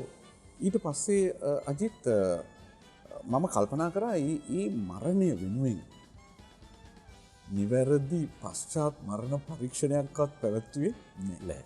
කිසිම සැකකරුවෙක් මේ ලංකාවේ පොළොවේ අත්අඩංගුවට ගත්තේ නැහැ. ඒ පිළිබඳව නඩුවක් උසාවියේ රපෝර්තු වුණේ නැහැ. ඉදා මම කල්පනා කරගත්ත මගේ යාළුවන්ට කිව්වා මං කවදා හරි අධිකරණ වෛද්‍ය නිලධාරී කෙනෙක් වෙනවා. වෙලා මේ මහා නිකන් සුරංගනා දෙයක් නෙමෙයි. මේ රටට යමක් මට කරන්න පුළුවන්ද? මං ඒ සඳහා සූදානම් වෙනවා කියලා. ඉතින් ඒ තුලින් ගමන් කරලා මං හිතනවා ඊටම සතුටුයි. මගේ අපේ බැච් එකේ 86 87 කණ්ඩායමේ පළවෙනි මහාචාර්යවරයා බවට පත් වුණෙත් මම. ඉතින් ඒක මං හිතනවා මං ආඩම්බරයට කියන්නේ නෑ. නමුත් අපි මේක අපිට ආඩම්බරයක් වගේම අභිමානයක් තියෙනවා ඒක. ඔව්. ඉතින් ඊට අමතරව අජිත් ඔයාට මතක ඇති එක්තරා තාත්තා කෙනෙක් තමන්ගේ දුවව දූෂණය කරා. ඔව්. එහිදී ඒ කුඩා ළමයා අවුරුදු 5 ළමයා සාක්ෂි දෙනවා තාත්තා සාක්කුවෙන් ගලක් අරගෙන මගේ පස්ස පැත්තට ඇතුළු කරනවා කියලා. ඉතින් මේ ගල කියන්නේ මොකද්ද කියලා මහ විශාල ගැටලුවක්. අපි ළමා රෝග විශේෂඥයින්ට එව්වා. ඊට අමතරව නාරිවේද විශේෂඥයින්ට එව්වා. ඒකම සයිකොලොජිස්ට්ලා මනෝ විද්‍යාව පිළිබඳ විශේෂඥ වෛද්‍ය අද මහාචාර්යවරියක් වන පියන්ජලි සොයිසා මහත්මිය ළඟට ඇරියා. එය නිර්වචනය කරා මෙය පුරුෂ ලිංගය කියලා. ඊට අමතරව අද මාර්ගයේ තිබුණු තුවාල අපි නිර්වචනය කරා. මෙනිසා මට මතකයි මට මතකයි ඔය සිද්ධිය මේ නිකං තාත්තා කෙනෙක් අතින් නෙමෙයි උනේ. ඔය සිද්ධිය උනේ ලංකාවේ ප්‍රමුඛ පෙළේ ව්‍යාපාරිකයෙක් ඒ වගේම නුවරඑළිය දිඹුලපතන ප්‍රදේශයේ තිබිච්ච වතු වැවිලි කරුවෙක්ගෙන්, ඒ කියන්නේ වතු ගණනාවක හිමිකරුවෙක් තමයි මේ තමුන්ගෙම දියණියන් දෙදෙනා මේ ආකාරයට අපයෝජනයට ලක් කරලා තිබුණේ. ඒ වගේම අපි කියන්නේ අර sophisticated family එකකින්. ඒ කියන්නේ මේ කොළඹ 7 ෆැමිලි එකක ළමයි දෙන්නෙක් තමයි ඒක. ඉතින් ඔබ ඒ අවස්ථාවේදී මං හිතන්නේ විවිධ බලපෑම් ඔබට ආවා මම දන්නවා. ඒ වගේම මේ අවස්ථාවේ මම මේ කියන්නේ මීට අවුරුදු 10කට විතර ඉස්සෙල්ලා කතාවක්. පොලිසියටත් බලපෑම් ආවා. නමුත් අපි ඔහු රටින් පැනලා ගියා. ඔව්. ඔබ දන්නවද ඒ කාලේ මේ නඩුව ක්‍රියාත්මක වුණේ අජිත් ඔබට මතක ඇති තුරේ රාජා කියන ස්ටේට් කවුන්සල් අද ශ්‍රේෂ්ඨාධිකරණ විනිසුරුතුමෙක්. ඉතින් ඇත්තටම මෙහි විශේෂත්වය තමයි අදටත් දකුණු ආසියාවේ ළමා දූෂණයකට ලබා දීලා තියෙන වැඩිම දඬුවම. ඒකට අපි කියනවා සර්විං සෙන්ටන්ස් එකක්. මනුෂ්‍ය ඝාතනයකට ලැබෙන්නේ අවුරුදු 20යි. මේට අවුරුදු 35ක සර්විං සෙන්ටන්ස් එකක් ලබා දුන්නා. ඒ නිසා මම හිතනවා මගේ කාතකින් මට සතුටු වෙනවා මේ ළමයින්ට සහ අපගේ සහෝදර ජනතාවට යුක්තිය සාධාරණය ඉටු කිරීමට පුළුවන් හැකි ප්‍රමාණයකින් මා උදව් කරා. ඒක තමයි මම මේ ගැන කිව්වේ. මේ වෛද්‍ය වෘත්තිය කියන්නේ ඊටාම ගෞරවනීය වෘත්තියක්. ඒ වෘත්තියේ මේ අධිකරණ වෛද්‍ය විද්‍යාව වගේ එම නැත්තම් මේ ක්ෂේත්‍රය තෝරාගන්න බොහෝ අයට අනිත් වෛද්‍යවරුන්ට ඒ සේවය කරන එක ඉතාම විශිෂ්ටයි. නමුත් මේ ක්ෂේත්‍රය තෝරාගත්තාම මේ අපරාධ යුක්ති ක්‍රමය තුලත් රටේ ඉතා විශාල සේවයක් කරන්න පුළුවන්. නේද? ඉතින් මේක අහගෙන ඉන්න වෛද්‍ය ශිෂ්‍යයෝ, උසස් පෙළ හදාරන ශිෂ්‍යයෝ, ඒ වගේම නවක වෛද්‍යවරුන්ට වුණත් මේ ක්ෂේත්‍රයට ඇවිල්ලා ඔබ ආපු ගමන දිහා බලනකොට මොකද මට අභිමාණයෙන් කියන්න පුළුවන් ඉතා සුවිශේෂ සේවයක් රට වෙනුවෙන්, රටේ අපරාධ යුක්ති ක්‍රමය වෙනුවෙන් කරන්න පුළුවන්. ඉතින් ඒ නඩුව මට මතකයි. මම නම කියන්නත් පසුබට වෙන්නේ නැහැ. ඒ නඩුව ඒකට කිව්වේ සින්න තම්බි නඩුව කියලා. නේද? පියා විසින් තමුගේ දරුවන් දෙදෙනා, මොකද මේ නඩුව දැන් ඉවරයිනේ අපිට කතා කරන්න පුළුවන් දූෂණය කරපු නඩුව.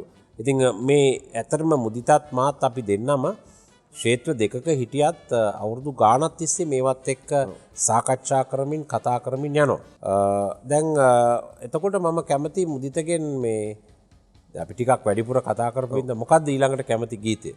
ඔව් ඇත්තටම මේක අපි නැවතත් අපේ මේ සාකච්ඡාවට අදාළ ගීතයක් තෝරගන්න මම කල්පනා කරා. ලොකු වුණාම වෙන්න කැමති කවුද කියලා මට කියන්න. එහි විශේෂත්වයක් තියෙනවා තව. මෙය රන්වල බලකාය විසින් ඉදිරිපත් කරපු ගීතයක්. ඔබ දන්නවා රන්වල කියලා කියන්නේ අපිට උගන්වපු පියා අපේ ගුරුවරයෙක්.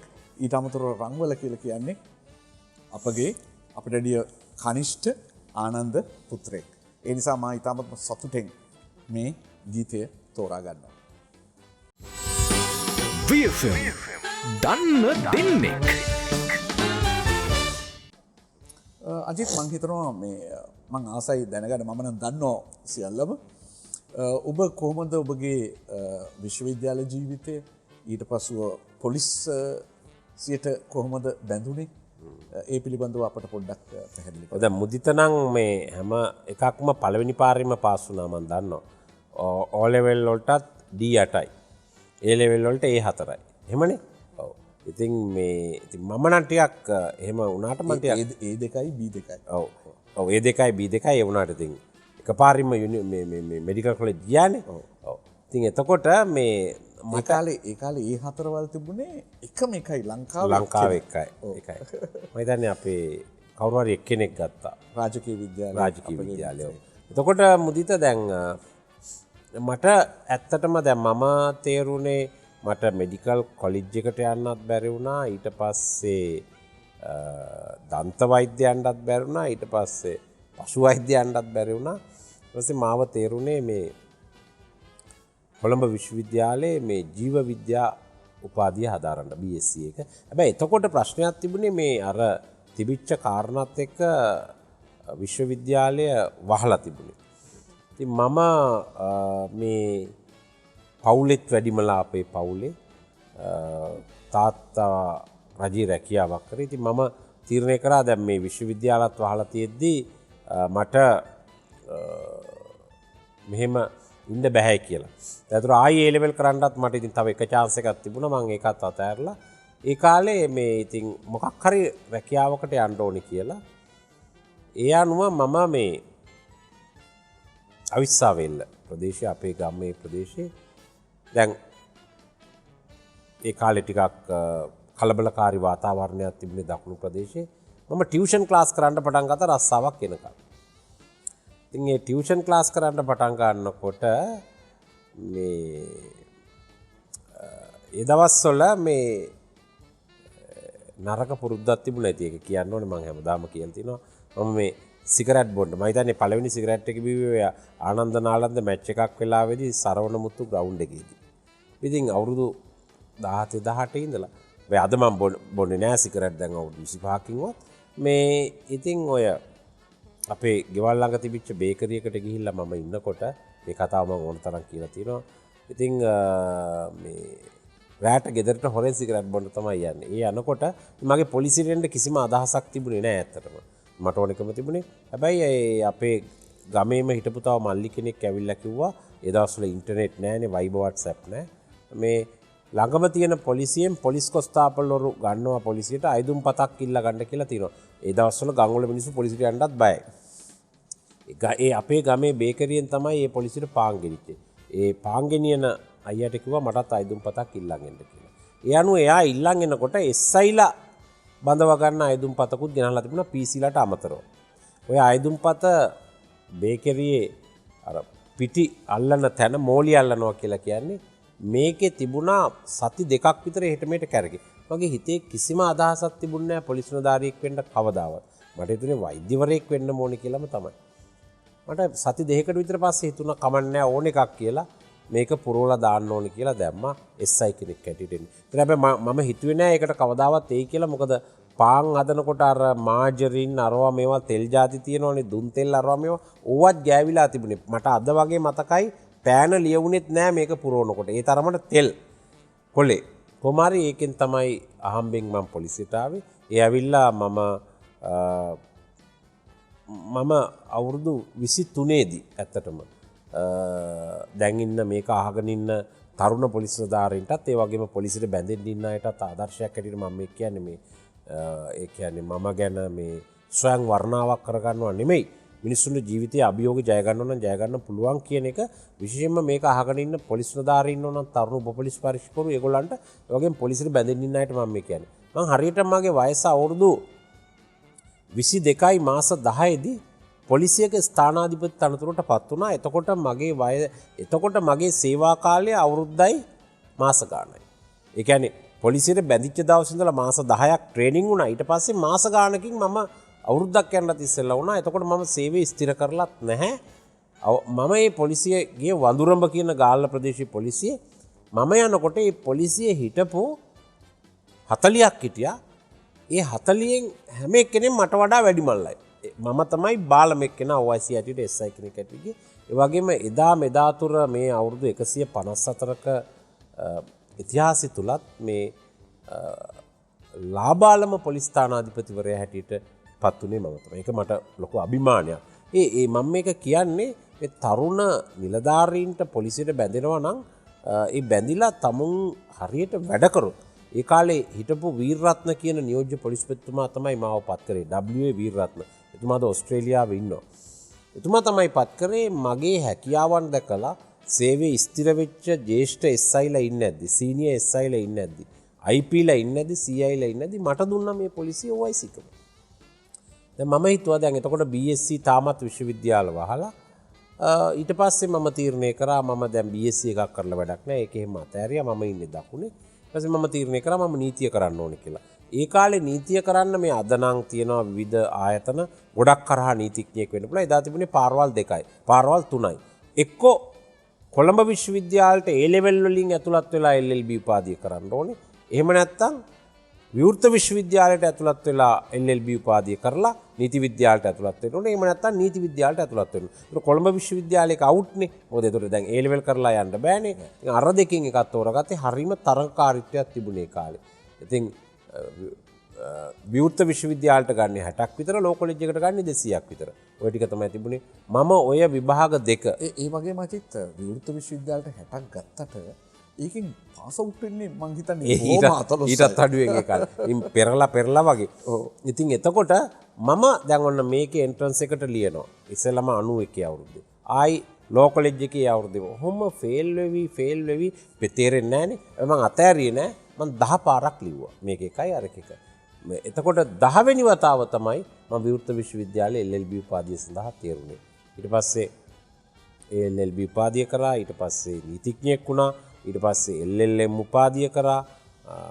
ඊට පස්සේ ඉතින් මට අර බ්‍රිටිෂ් ඇමරිකන් විශ්වවිද්‍යාලයෙන් ආචාර්ය උපාධියකුත් පිරිනැමුවා. ඉතින් ඒ ඔක්කොම මම අභියෝග ජයගත්තේ මට ඉලක්කයක් තිබුණා පොලිසිය වෙනුවෙන් සේවය කරන්න. මම කවදාවත් හිතුවේ නෑ මේ පොලිස් මාධ්‍ය ප්‍රකාශක වෙන්න ඕනේ කියලා. මට හිතුනේම ඇත්තටම මට දැන් අර ඔබ වගේ ඔබගේ තාත්තගේ මරණයත් එක්ක ඔබට අධිකරණ වෛද්‍ය නිලධාරියෙක් වෙන්න ඕනේ කියන හැඟීම ඇති වුණා වගේ පොලිසියට බැඳුනට පස්සේ මට හිතුණා මේ මම තෝරාගත්ත මම හම්බෙන් හරි මේ තෝරාගත්ත පාර හොඳයි කියලා. ඉතින් ඇත්තටම අද මම සන්තෝෂ වෙනවා මම මේ රටට ණය නැති පොලිස් සේවයට ණය නැති පොලිස් නිලධාරියෙක් ඇරිද. ඇත්තටම අජිත් මම හිතනවා ඔබටත් වඩා අද රටේ ඉන්න ජනතාව පුදුම විදියට ඔබට ආදරය කරනවා. සහ මේ පොලිසියේ තිබුණු මුහුණුවර සම්පූර්ණයෙන් මං හිතනවා මම ඔබගේ මිත්‍රයා නිසා නෙවෙයි කියන්නේ ඒ සම්පූර්ණ වෙනස් වීමකට අද භාජනය වෙලා තියෙනවා. මම හිතනවා මේ ලංකාවේ වාසනාවට ඔබ පොලිසියට බැඳුණා කියලා. ඔව්. ඉතින් ඒක ඇත්තටම ඉතින් ඒ ගැන මට සතුටක් තියෙනවා. ඔව්. මං හිතනවා අජිත් දැන් අපිට කාලය හොඳයි ගීතයක් තෝරන්න. ඔව් ඇත්තටම දැන් මේ ගීතයත් මම තෝරාගත්තේ දැන් එකක් රට ගැන ඊට පස්සේ පාසල් සමය ගැන මම තෝරාගත්තේ. මේ ගීතයත් ඔබ නිසාම තමයි මම තෝරාගත්තේ. ජාතික ළමා ආරක්ෂණ අධිකාරියේ සභාපති හැටියට. මොකද මේ දැන් මුදිත මේ ළමා අපචාර විමර්ශනය විතරක් නෙමෙයි. මම හිතන්නේ අතිගරු ජනාධිපතිතුමා ඔබව විශේෂයෙන්ම මේ තනතුරට පත් කරෙත් ලොකු ගොඩක් බලාපොරොත්තු ඇතුව. අපේ රටේ මේ තවත් ප්‍රශ්නයක් තියෙනවා. මේ ප්‍රශ්නෙට වැඩිය මේක මිනිස්සුන්ගේ ආකල්ප ප්‍රශ්නයක්. මොකද්ද? මේ ගීතය තෝරගත්තේ ආචාර්ය අජන්තා රණසිංහ රචනා කරපු මිල්ටන් මල්ලවාරච්චි ගායනා කරන ස්ටැන්ලි පීරිස් සංගීතය සපයපු වීදි කොනේ මාවත අද්දර අඬනා කිරිදරුවෝ කවදා හෝ නුඹ වියපත් වූදා පියා කොහෙදැයි මවගෙන් අසනු එපා. මේ ගීතය අපේ රටේ විතරක් නෙමෙයි මේ ලෝකෙම තියෙන එක්තරා පැතිකඩක් ගැන කියන්නේ. පියෙක් නැතුව ඉපදෙන දරුවෝ පිළිබඳ යථාර්ථවාදී කතාවක්. දැන් මුදිත අපි ගත්තොත් එහෙම දැන් ඔබ දන්නවා ඔබ ලෝකයේ රට රාජ්‍ය ගණනාවක සංචාරය කරලා ප්‍රසන්ටේෂන් කරලා ඉගෙනගෙන අත්දැකීම් ලබලා තිනවා. දැන් පිට රටකට ගියොත් එහෙම මෙතන මම මේ සැමියෙකු නැතුව දරුවෙක් බිහි කිරීම ප්‍රමෝට් කරනවා නෙමෙයි මේ. ඒක සදාචාරාත්මක ප්‍රශ්නයක්. හැබැයි දැන් අපේ රටේ තාත්තා කෙනෙක් නැතුව දරුවෙක් යම් කිසි හේතුවක් හින්දා ඉපදුනොත් ඒ දරුවට දැන් දරුවා වරදක් කරලා නැහැනේ. දරුවා වරදක් කරලා නැහැනේ මුදිත. ඒ දරුවට ඒ වුණාට සමාජයේ පාරක යන්න පුළුවන්ද? ඔන්න අප්පා නැති එක, අවජාතකයා. මේ ආකාරයේ පොඩි ආකල්පමය පැත්තක් තියෙනවනේ. හැබැයි දැන් පිට රටකට ගියාම මේවනේ මේ සිංගල් මදර් කන්සෙප්ට්, සිංගල් පේරන්ට් කියලා අර අනිත් අයට වඩා ඒ ළමයාට ඒ අම්මට සමාජයේ තියෙනවා ගෞරවයක්. හැබැයි අපි වගේ රටවල් වල මේකේ තියෙන්නේ අනිත් පැත්ත. අපි වගේ රටවල් වල තියෙන්නේ මේ පරිභව කරන එකක්. ඉස්කෝලේට ගියා තාත්තා නැති එකානේ, තාත්තෙක් නැහනේ. දැන් ඇත්තටම ළමයා වරදක් කරලා නැහනේ. දැන් අපේ රටේ තාමත් අපේ නීතිය භාවිතා වෙන වචනේ තමයි illegitimate children. අවජාතක දරුවෝ. නමුත් දැන් පිටරටවල වල මේ illegitimate කියන වචනේ දැන් අයින් කරලා තියෙනවා. දැන් කියන්නේ unmarital children කියලා. මොකද්ද කියන්නේ? විවාහයකින් තොරව හටගත්ත දරුවෝ. මැරේජ් එකකින් තොරව.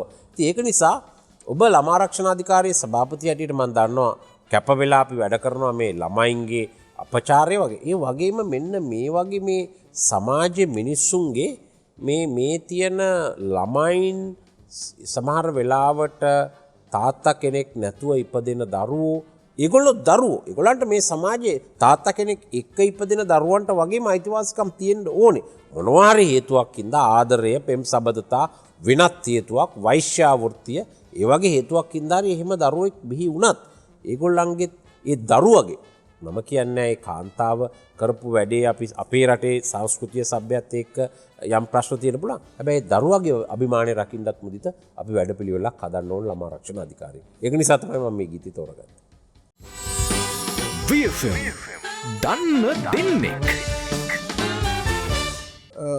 අජිත් මට මතකයි මේ කෝවිඩ් වසංගතය 2020 මාර්තු මාසේ ලංකාවේ ඇති වුණාම අපි ඉතාමත්ම බය නැතුව හිටියා. හේතුව යුද හමුදාපති සිටිනවා, director general of health services ඉතාම ඉහළින් සිටිනවා. ඊට අමතරව මාධ්‍ය ප්‍රකාශක ලෙස අජිත් රෝහණ ඔබ සිටිනවා. මේ රටේ සුවහසක් ජනතාව ඔබ තුන් පොළට පුදුම ආදරයක්, සෙනෙහසක් දැක්වුවා. හැබැයි පොඩි කාලයක් යනකොට එක සැරේට අජිත් රෝහණ අතුරුදහන් වුණා. ඊට පස්සේ සමාජ ජාලාවල මතුවෙන්න පටන් ගත්ත අජිත් රෝහණට කොරෝනා. අජිත් රෝහණ ලෙඩ වෙලා. ඊට පස්සේ මමත් කතා කරලා අජිත්ට. කතා කරලා ඔන්න සති 3ක් විතර ගිහිල්ලා ආයිත් විවිධ හැලහැප්පීම් වලින් පසුව නැවත අජිත් එනවා මාධ්‍ය ප්‍රකාශක විදියට. මම හිතනවා නැවත අන්න කොවිඩ් වලින් නිදහස් වුණු වගේ ගතියක් මේ අපේ අතරට, අපේ හදවතට දැනුණා. මම හිතනවා ඒ තරම් මිනිසුන් අතරට ගියපු පොලිස් ප්‍රකාශක, මාධ්‍ය ප්‍රකාශකවරයෙක් මේ රටේ ඉඳලා නැහැ. මම ඊටම සතුටු වෙනවා. අපිත් එක්ක එකට පන්තියේ ඉඳලා මේ තරම් සම්බන්ධතාවයක් ඉන්න මිත්‍රයෙක් අද මේ තත්වයට පැමිණි පිළවට. පොඩ්ඩක් එක විස්තර කරොත් අජිත්. ඔය ඇත්තටම දැන් මේ මුදිත පොඩි කාලේ ඉඳලා දැන් මුදිතත් දක්ෂතම කතිකයෙක්. ඒ වගේ මටත් මේ කතිකත්වයේ තිබුණා. ඇත්තටම මේ කතිකත්වයේ මට උලුප්පලා දුන්නේ මගේ තාත්තා. අද ජීවිතුන් අතර නෑ. මේ ඉතින් මේ ඇඳ උඩට නැගලා කතා කරන්න සමහර වෙලාවට පොල් කටුවක් අරගෙන මේ බිම අතුගාන බ්‍රූම් එකේ කොස්සේ බඳිනවා ලණුවකින්. බැඳලා පුටුව තියලා ඇඳ ගාවින් තියනවා මෙහෙම. ඒක තමයි මයික් එක. මට අවුරුදු 3 4 ඉඳලා තාත්තා මේක පුරුදු කරා. ඉතින් මාතෘකාවක් දෙනවා කතා කරන්න කියලා. ඉතින් මම කතා කරනවා. එහෙම කතා කරලා ඒකේ ප්‍රතිඵලයක් හැටියට තමයි මගේ කතිකත්වය දිනුනේ.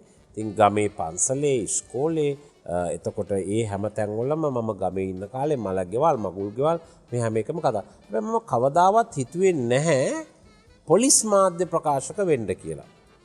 පොලිස් මාධ්‍ය ප්‍රකාශක හැටියට පළවෙනි වතාවට පත් වුණේ රියන්සි පෙරේරා කියන මහත්මයා, ජ්‍යෙෂ්ඨ පොලිස් අධිකාරී. ඉතින් ඔහොම ඉඳලා දැන් මගේ දැන් තිබුණේ මම ලෝය කෙනෙක් වුණානේ 2011 අවුරුද්දේ අප්‍රේල් මාසේ මම හයිටි රාජ්‍යයේ ඉඳලා ආපහු ආවා. මම එහෙ අවුරුදු 1කමාරකට විතර ආසන්න කාලයක් සේවය කරලා ලංකාවට ආවා. මේ ලංකාවට ඇවිල්ලා එවකට හිටපු පොලිස්පතිතුමා මාව දැම්මා ඇවිල්ලා සතියෙන් කටාන පොලිස් ඇකඩමියේ අධ්‍යක්ෂකවරයා හැටියට. දාලා ඉතින් මම බොහොම සන්තෝෂෙන් හිටියා. මම ට්‍රේනින් ෆීල්ඩ් එකේනේ හිටියේ. ඒ ඉඳලා ආයි මාස 3ක් යනකොට ඒ කියන්නේ මැයි මාසෙදී එකපාරටම මට ට්‍රාන්ස්ෆර් එකක් දුන්නා පොලිස් නීති කොට්ටාශයේ අධ්‍යක්ෂක හැටියට. ඒතර මම SP. හරිම සතුටුයි මට. මොකද මගේ ඒම් එක තිබුණෙත් පොලිස් යුනිෆෝම් එක ඇඳගෙන එක දවසක් ඉඳලා තව දවසක් උසාවියට ගිහිල්ලා කතා කරන්න කළු කෝට් එක ඇඳලා. ඒ වාසනාව මට ලැබුණා. මොකද මට ඕන එකම තිබුණෙත් අර ඔබට වගේම ගිහිල්ලා කතා කරලා තර්ක කරලා විත්තියේ නීතිඥවරු එක්ක සාක්ෂි දෙනකොට වගේ නෙමෙයිනේ නීතිඥයෙක් හැටියට ඒක ලැබුණා. හැබැයි ඒ ලැබුණාට පස්සේ ඒ අවස්ථාවේදී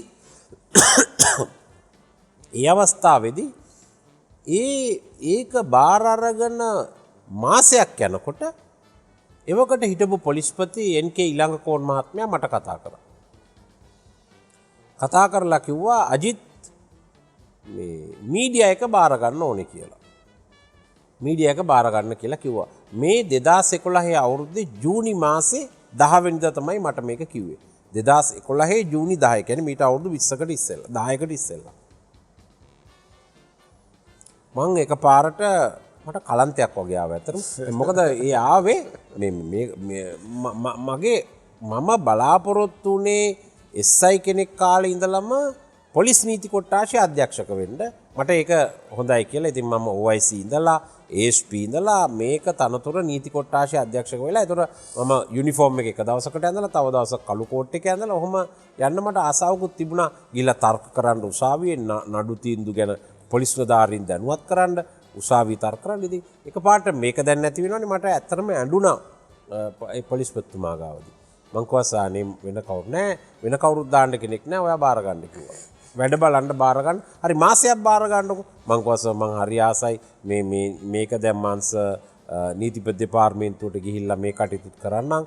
සුප්‍රීම කෝට් ඔෆ් අපීල් නඩු ගැන සම්බන්ධීකරණය කරන්නම්. මං උසාවිය නෑ ඒවට වෙන කෙනෙක් දාන්න පුළුවන්. මේක දාන්න කෙනෙක් නැහැ, ඔයා බාර ගන්න කිව්වා. ඉතින් ඊට පස්සේ මං ඔෆිස් එකට ආවා. එනකොට මේ අද ඉන්න මේ මීගමුව ජ්‍යෙෂ්ඨ පොලිස් අධිකාරී සමන් සිගේරා කියලා. එයා එතකොට CI කෙනෙක්. ඉතින් මම අඬ ආපුවාම මේ එයා අහම්බෙන් එතෙන්ට ආවා. එයා ඒ වෙන පොලිසියක OIC. මේ මට අද වගේ මතකයි මේ කිව්වා මේ සර් මේ ඇයිස අඬන්නේ. මං කිව්වා බලන්නකො මේ පොලිස්පතිතුමා බාර දුන්නනේ මීඩියා එකක්.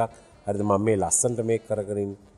නෑ සර්ට් ඕක මේ නරකට නෙමෙයි ඕක හොඳට හිටී සර් බාර ගන්න කිව්වා. ඉතින් එදා තමයි මම බාරගත්තේ. ඉතින් ඇත්තට මාසෙකට කියලා බාරගත්තා. මාසයක් කරලා ඉවරලා මං ගිහිල්ලා කිව්වා මේ සර් මේ කොයා ආවේ නැණේ තාම යා මිෂන් එකේ ඉඳලා එනවනේ. තව මාසයක් කරලා දෙන්න කිව්වා. පස්සේ මං තව මාසයක් කරා. ඊට පස්සේ කරාම ඔන්න එයා ආවා. රංජිත් කොඩිතුවක්කු කියලා එයාව දාන්න හිටියේ. පස්සේ එයා ට්‍රේනින් එකකට ඇරියා මාධ්‍ය ප්‍රකාශක හැටියට පුහුණු වෙන්න SP කෙනෙක්. පස්සේ කිව්වා නෑ අජිත් එයාත් ඔයාට ඉඳගෙන තවත් මාසයක් කරලා දෙන්න කිව්වා. ඊට පස්සේ මාස දෙක වුණා. මාස දෙක අවුරුද්දක් වුණා. අවුරුදු දෙකක් වුණා. ඔහම ගියා. ගිහිල්ලා අවුරුදු දෙකක් වෙන වෙලාවේදී මම කිව්වා මේ සර් දැන් නම් මට ඇති. දැන් අද වගේ මේ Viber WhatsApp නෑනේ. දැන් අද නම් එක කෝල් එකකින් ඔක්කොටම කතා කරන්න පුළුවන් Viber එකේ WhatsApp එකේ. එහෙම යවන්න බෑනේ. මම කිව්වා සර් දැන් නම් මට හොඳටම ඇති. දවසකට කෝල් 400ක් 500ක් එනවා. ඇත්තට මගේ එක කනකුත් ඇහෙන්නේ නැතුව ගියා. ඒ තරමට. ඉතින් ඊට පස්සේ හරි එහෙනම් පොඩ්ඩක් විවේක ගන්න කියලා යව්වා 2013 අවුරුද්දේදී මාව අම්පාර කොට්ටාශ භාර පොලිස් අධිකාරිය හැටියට. එහෙ ගිහිල්ලා මට වෙන කෙනෙක් දාලා යව්වේ. එහෙ ගිහිල්ලා හරියට මාස 10යි ඉන්න උනේ. ආයි පොලිස්පතිතුමා කතා කරලා කිව්වා මේ අජිත් පොඩි ප්‍රශ්න තියෙනවා ආයි මේක ඇවිල්ලා බාර ගන්න කියලා. ආයි 2014 ඇවිල්ලා බාරගත්තා. ආයි 2015 හිටියා. ආයිත් ඊට පස්සේ කොවිඩ් කාලේ බාරගත්තා. ඊට පස්සේ දැන් ආයිත් නැවත ආයිත් කොවිඩ් ඉවරලා ආයිත් මං හිටියා. ඊට පස්සේ ආයිත් මේ ඔක්තෝබර් වල බාර ගන්නවා. මේ අතරම 4 වෙනි වතාවට තමයි පොලිස් මාධ්‍ය ප්‍රකාශක හැටියට කටයුතු කරන්නේ. ඉතින් විශේෂයෙන්ම මම මගේ පල්ලෙහා කීප දෙනෙකුත් මම ගෝලියෝ හැටියටත් හැදුවා ඒ ක්ෂේත්‍රයට එන්න ඉස්සරහදී. ඉතින් මම මේ මුලින් කාලෙදී මාධ්‍යත් එක්ක ඉන්නකොට මුදිත මේ මම මගේම අදහස් ගොඩක් වෙලාවට කියන්න ගියා. හැබැයි මම දැනගත්තා මේ මගේම අදහස් කියනකොට සමහර වෙලාවට මහජන මතය ඊට වඩා වෙනස්. ඒ වගේම එකපාරටම අදහසක් කියනකොටත් එතනත් ප්‍රශ්නයක් තියෙනවා. දැන් ඔබ දැන් සමහරුන්ට මේක නිකන් මේ මාධ්‍ය ප්‍රකාශක තනතුර කිව්වහම මේක මේ හිතන්න පුළුවන් ඔය කැමරාවක් ඉස්සරහට ඇවිල්ලා මේක කියන එකනේ තියෙන්නේ. මොන එහෙම කියන්න බෑ මුදිත. මේක එක වචනයක් වැරදුනොත් සමහර වෙලාවට රටේම කලබලයක් ඇති වෙන්න පුළුවන්. අනිවාර්යෙන්ම. ඉතින් එක තත්පර ගානකදී සමහර ලාවට මම පොලිස්පතිතුමා වෙනුවෙන් රජය වෙනුවෙන් මේ කරන නිවේදනයක් ලොකු කලබලයක් ඇති කරන්න පුළුවන්. ජාතීන් අතර අසමගියක් ඇති කරන්න පුළුවන්. ප්‍රශ්නයක් ඇති කරන්න පුළුවන්. විදේශ වශයෙන් අපේ රටට බලපාන කාරණයක් වෙන්න පුළුවන්. සමහරට අපේ විදේශ ප්‍රතිපත්තියට පටහැනි වෙන්න පුළුවන්. තව රටක් අපිත් එක්ක තරහ වෙන්න පුළුවන්. ඒ නිසා මේ මෙහෙම ඇවිල්ලා කැමරාව ඉස්සරහා කිව්වට 100,000 වාරයක් හිතලා බලලා තමයි මේවා කියන්නේ. 100,000 වාරයක් වෙරිෆයි කරගෙන මේක හරිද වැරදිද කියලා බලලා මම OIC කෙනෙක්ගෙන් අහනවා, ඒ ප්‍රදේශයේ SP ගෙන් අහනවා. ඒ සමහර වෙලාවට ඒ සිද්ධියට එතනට ගිය රාලහාමිටත් මම කෝල් එකක් දීලා අහනවා මොකක්ද උනේ කියලා. මොකද එක මම කිව්වට පස්සේ ආයි මට ඒක ඇදලා ගන්න බෑනේ, වෙනස් කරන්න බෑනේ. ඉතින් ඒක නිසා මේ දැන් එක දවසක් නවගමුවේ දැන් නෙමෙයි මීට අවුරුදු 6කට විතර ඉස්සෙල්ලා මේ OIC ගෙන් ඇහුවාම කිව්වා ඔන්න ගාමන්ට් වල ඉඳලා ළමයි අරගෙන එන බස් එකකුයි ඊට පස්සේ මේ කාර් එකකුයි හැපිලා 4 දෙනෙක් මැරිලා කියලා. එකපාරටම උදේ නිවුස් එකෙන් මාව ලයිව් ගත්තා එක්තරා රූපවාහිනී නාලිකාවක. මේ අවස්ථාවේ අපි පොලිස් මාධ්‍ය ප්‍රකාශක අජිත් රෝණ මහතා සම්බන්ධ කරනවා. මොකද්ද මේ කඩුවෙල කොතලාවල වෙලා තියෙන සිද්ධිය? මං කිව්වා මෙහෙම මෝටර රථයක් සහ බස් රථයක් ගැටිලා 4 දෙනෙක් මිය ගොස් 27 දෙනෙකුට තුවාල සිදු වෙලා තියෙනවා කියලා. මම කියලා ඉවරයිනේ. ඊපස්සේ මට මාධ්‍යවේදියෙක් කතා කරලා කියන එකට ගිය මේ අජිත් රෝණ මහත්තයා 4 දෙනෙක් මිය ගිහිල්ලා කියලා කිව්වනේ. මේ 3 දෙනානේ මැරලා තියෙන්නේ කියලා. දැන් 3 දෙනෙක් මැරලා පස්සේ 4ක් කියන්න පුළුවන්. පස්සේ මම OICට ගත්ත කෝල් එකක්. අරගෙන ඇහුවා මේ ඔයා දැන් මට 4 දෙනෙක් මැරලා කිව්වනේ. ඔව් සර් මම දැක්ක 4 දෙනෙක් මැරලා හිටියා සර් ඒකයි මම කිව්වේ. ඊට පස්සේ මම කිව්වා දැන් හරියට බලන්න මාධ්‍යෙන් කියනවනේ කියලා. මිනිහ ආයි දැන් ලයිව් ගියා ඔක්කොම අරකේ ගිහලා තව ඒ වටත් මම කිව්වා. ආයි පැකින් විතර කියනවා සමා වෙන්න සර් 4 දෙනෙක් නෑ අර මැරලා වගේ හිටපු එක්කනා දැන් නැකිටලා ඉන්නවා. ඉතින් එදායින් පස්සේ හරිද මැරලා වගේ තමයි සර් හිටියේ යා නැගිට්ටා. හරිද එදායින් පස්සේ මම කිසිම වෙලාවක නිවුස් එකක් 4 පාරක්වත් වෙරිෆයි කරන්නේ නැතුව කියන්නේ නෑ. ඉතින් මුදිත මම ගොඩක් කතා කරා. මම කැමති මේ ඔයා ඊළඟට කැමතිම ගීතය මොකක්ද කියලා දැනගන්න. ඔව් ඇත්තටම අපි ආයිත් අපේ ළමා ආරක්ෂණය පිළිබඳ පැත්තට ගියොත් ඔබ දන්නවා බොහෝ වෙලාවට ලංකාවේ ඔබතුමාලට පොලිස් නිලධාරීන්ට තියෙන ලොකුම ගැටලුවක් තමයි වයස අවුරුදු 16ට අඩු ළමයෙක්ට ලිංගික අපයෝජනයක් කරොත් එය ස්ත්‍රී දූෂණයක් විදිහට අපිට සලකන්නට පුළුවන්. නමුත් වයස 16 පැන්නම සහ 18 අතර මේ කාන්තාවකට නීත්‍යානුකූල පොඩි හිදසක් තිබෙනවා ලිංගික සංසර්ගය පිළිබඳව. ඉතින් මේ අනුව යමින් සමහර අවස්ථාවල අපිට බොහෝ විට එනවා තමන්ගේ දියණිය මේ බොයිෆ්‍රෙන්ඩ් එක්ක පැනලා ගිහිල්ලා අපි කියනවා ඉලෝප් කියලා. කළා දෙමව්පිය ඇවිල්ලා පොලිසියට කියනවා, ළමා ආරක්ෂක අධිකාරියට කියනවා මෙහෙම මගේ දුව පැනලා ගිහිල්ලා. තව අවුරුදු 24ක 25ක කොල්ලෙක් එක්ක. මොකද කරන්න පුළුවන්?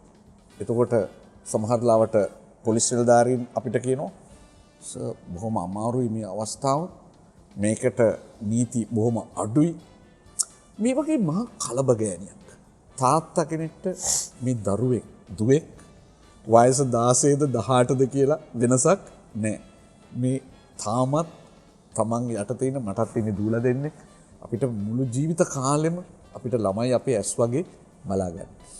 ඉතින් මෙවැනි අතවරයන් සිදු වුණාම තාත්තා කෙනෙක් මං හිතනවා අජිත් කඩාගෙන වැටෙනවා. අම්මා දෙමව්පියන්ම කඩාගෙන වැටෙනවා. අන්න ඒ මත ලියපු ලස්සන ගීතයක් තිබෙනවා. මං හිතනවා ඊටාම කාලෝචිතයි කියලා ඒ නිසා මම තෝරාගත්තා. මෙය රචනා කරලා තියෙන්නේ රත්නශ්‍රී විජේසිංහ. මේට සංගීතය සපයලා තියෙන්නේ වික්ටර් රත්නායක. මෙය ඊටාම මිහිරි ලෙස ගායනා කරනවා සුනිල් එදිරිසිංහ. චන්ද්‍ර මණ්ඩලේ සැතපුණු පුංචි සාවියේ මන්ද කියා පං නොකියා හැංගිලා ගියේ. VFM දන්න දෙන්නෙක්. කොමුදිද දැන් අපි තව ටිකක් කතා කරොත් එහෙම විශේෂයෙන්ම මේ අපි මේ දවස්වල ඔයත් මමත් ඒ වගේම විශේෂයෙන්ම අපේ කොළඹ විශ්වවිද්‍යාලයේ නීතිපීඨයේ මහාචාර්ය වසන්තා සෙනවිරත්නත් එක්ක යම් වැඩක් කරනවා. එතුමිය ඇත්තටම මේ මගේ ගුරුතුමියක් විශේෂයෙන්ම මම LLM නීතිය පිළිබඳ පශ්චාත් උපාධිය හදාරන සමයේ මම තෝරගත් එක විෂයක් තමයි ජාත්‍යන්තර මානව හිමිකම් පිළිබඳ නීතිය. ඒ නීතිය උගන්වපු ජ්‍යෙෂ්ඨ කතිකාචාර්යතුමිය. දැන් ඒ ගැනත් මම පොඩ්ඩක් කියන්න කැමතියි මුදිත. මේ දැන් මේ ඔබ මොකද්ද මේ අලුතෙන් කමිටුවක් ඔබ සභාපති වුණාට පස්සේ පත් කළා. මමත් ඒ කමිටුවේ සමාජිකයෙක් ඉන්නවා. අපේ හිටපු පොලිස්පති චන්ද්‍රෆර්නෑන්ඩු මහත්තයා ඒ කමිටුවේ සමාජිකයෙක් ඉන්නවා. ඒ වගේම නීතිපති දෙපාර්තමේන්තුවේ ජ්‍යෙෂ්ඨ නියෝජ්‍ය සොලිසිටර් ජනරාල් හරිප්‍රියා ජයසුන්දර මහත්මිය සමාජිකයෙක් ඉන්නවා. ඒ වගේම නීතිඥ සංගමයේ වෙනුවෙන් උපාලි ගුණරත්න මහත්මයා ජනාධිපති නීතිඥ සමාජිකයෙක් ඉන්නවා. දැන් ඔබ මේ ඇයි මේ වගේ කමිටුවක් පත් කරලා මොකද්ද ඔබ බලාපොරොත්තු වෙන්නේ? ඔව් ඇත්තටම අජිත් මේ ළමයින්ගේ නීති අපි යාවත් කාලින කරන්නට ඕන. සමහර ඒවා සංශෝධන වෙලා නැහැ අවුරුදු ගානකට. උදාහරණයක් විදිහට ජාතික ළමාරක්ෂක අධිකාරියේ පනත යටතේ අංක 14 ව්‍යවස්ථාව යටතේ අපට ලැබෙනවා බලය ඇත්ත වශයෙන්ම මේ ළමයින් සම්බන්ධ ළමා ආරක්ෂණය සම්බන්ධ රටේ නීති ඒවා යාවත් කාලින කරන්න සංශෝධනය කිරීමට උපදෙස් සපයන්න රජයට. මෙන්න මේ අනුව යමින් අපි අලි සබ්රි අපගේ ගරු අධිකරණ අමාත්‍යතුමා හමු වෙන්න ගියා. එතුමා අපි නිල්ලා සිටියා මෙන්න මේ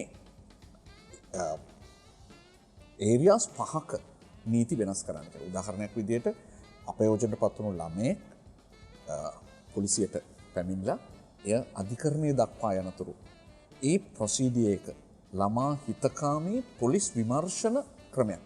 ඒ පිළිබඳව තියෙන නීති හදන්න, එහෙම නැත්නම් ඒවා යාවත් කාලන කරන්න, නැත්නම් සර්කියුලර් එකක් හදන්න, ගයිඩ්ලයින් එකක් හදන්න කියලා අපෙන් ඉල්ලා සිටියා. අපි ඒකට වෙනම අනු කමිටුවක් හැදුවා. ඊට අමතරව අධිකරණයේ තුලදී ළමා හිතකාමී අධිකරණ ක්‍රමයක් පිළිබඳව නීති වෙනස් කරන්න අවශ්‍ය නම්, ප්‍රතිපත්තීන් සකස් කරන්න අවශ්‍ය නම් අපි වෙනම අනු කමිටුවක් හැදුවා. ඊට අමතරව අධිකරණය තුල දෙන sentencing policies, කියන්නේ අපි දෙන දඬුවම් පිළිබඳව කතිකාවතක් අපි ආරම්භ කරලා තිබෙනවා. ඊට අමතරව ඔබට ගිහිල්ලා ඔබ දන්නවා වීඩියෝ එවිඩන්ස් සාක්ෂි. ඔබ එහි සමාජිකයෙක් මම ඊටම සතුටුයි කියන්නට.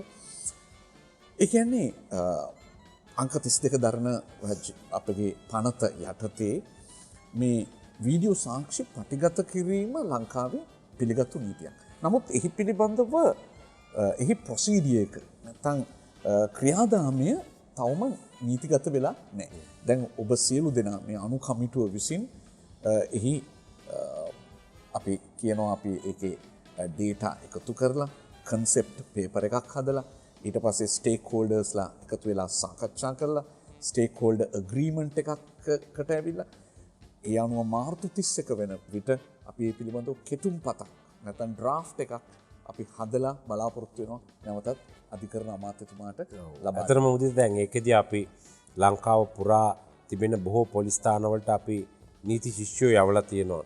කොළඹ විශ්වවිද්‍යාල නීති පීඨය ඉගෙන ගන්න. මේ තොරතුරු අරගෙන දත් එකතු කරලා විශේෂයෙන්ම පොලිස් ආඥා පනතේ 55 වෙනි වගන්තිය අනුව මේ පොලිස් රෙගියුලේෂන්ස් නැත්නම් පොලිස් දෙපාර්තමේන්තු නියෝග හදලා තියෙනවා. ඒ නියෝගයක් අපි ගේන්න යනවා විශේෂයෙන්ම මේ ළමා අපචාර ඒ වගේම ජුවෙනයිල් ජස්ටිස් නැත්නම් ළමයින් පිළිබඳව විනිශ්චය කරන යුක්ති ක්‍රමය තුළට පොලිස් නිලධාරීන් ක්‍රියා කළ යුතු ආකාරය පිළිබඳව නව රෙගුලාසියක් ඇතුළත් කරන්න අපි බලාපොරොත්තු වෙනවා.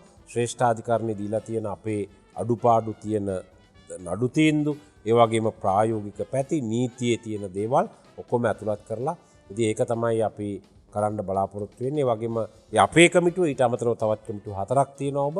ඉතින් ඒක ඊටාම හොඳ දෙයක්. මොකද රටක ළමයි කියන්නේ රටේ අනාගතය.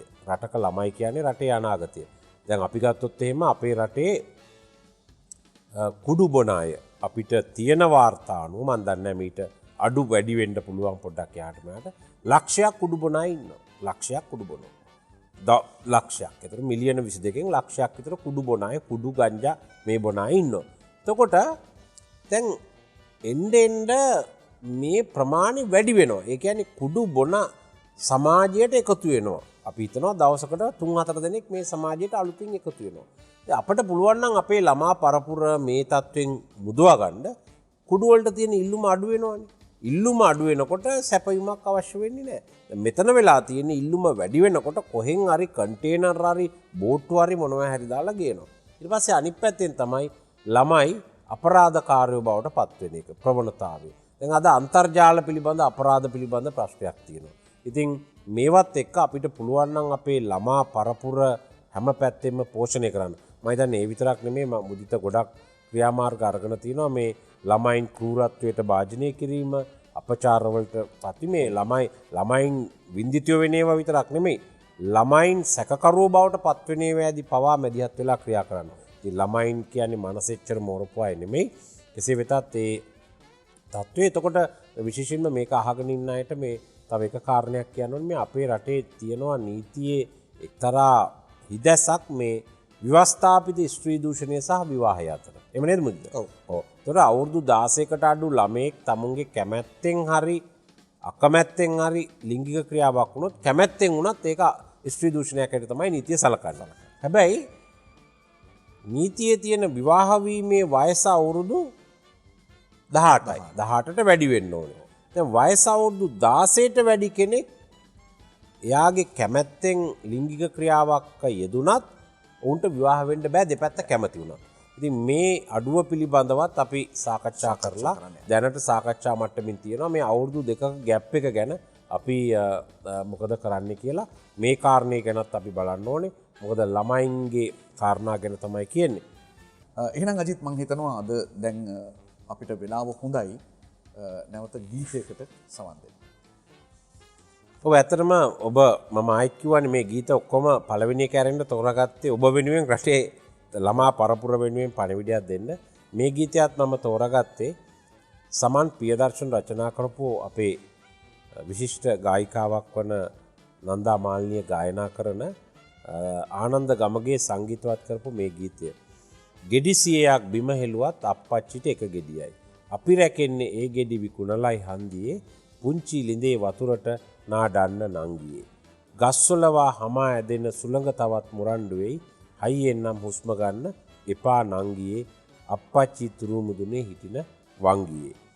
දැන් මේකෙත් ඇත්තටම කියන්නේ මේ පොල් කඩන තාත්තා කෙනෙක්ගේ දුවෙක් කියන දේ. ගෙඩි 100ක් බිම හෙළුවත් අප්පච්චිට එක ගෙඩියයි.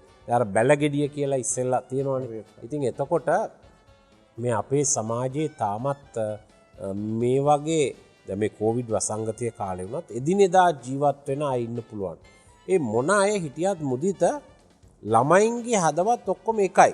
එක්කෙනෙක් කම්කරුවෙක්, එක්කෙනෙක් වෛද්‍යවරයෙක්, එක්කෙනෙක් නීතිඥයෙක්, අනිත් එක්කෙනා පොලිස් නිලධාරියෙක්. ඒ තනතුරු වෙනස් වුණාට ළමයින්ගේ හදවත් එකයි. ඉතින් අපිට යම්කිසි වැඩපිළිවෙලක් තියෙන්න ඕනේ.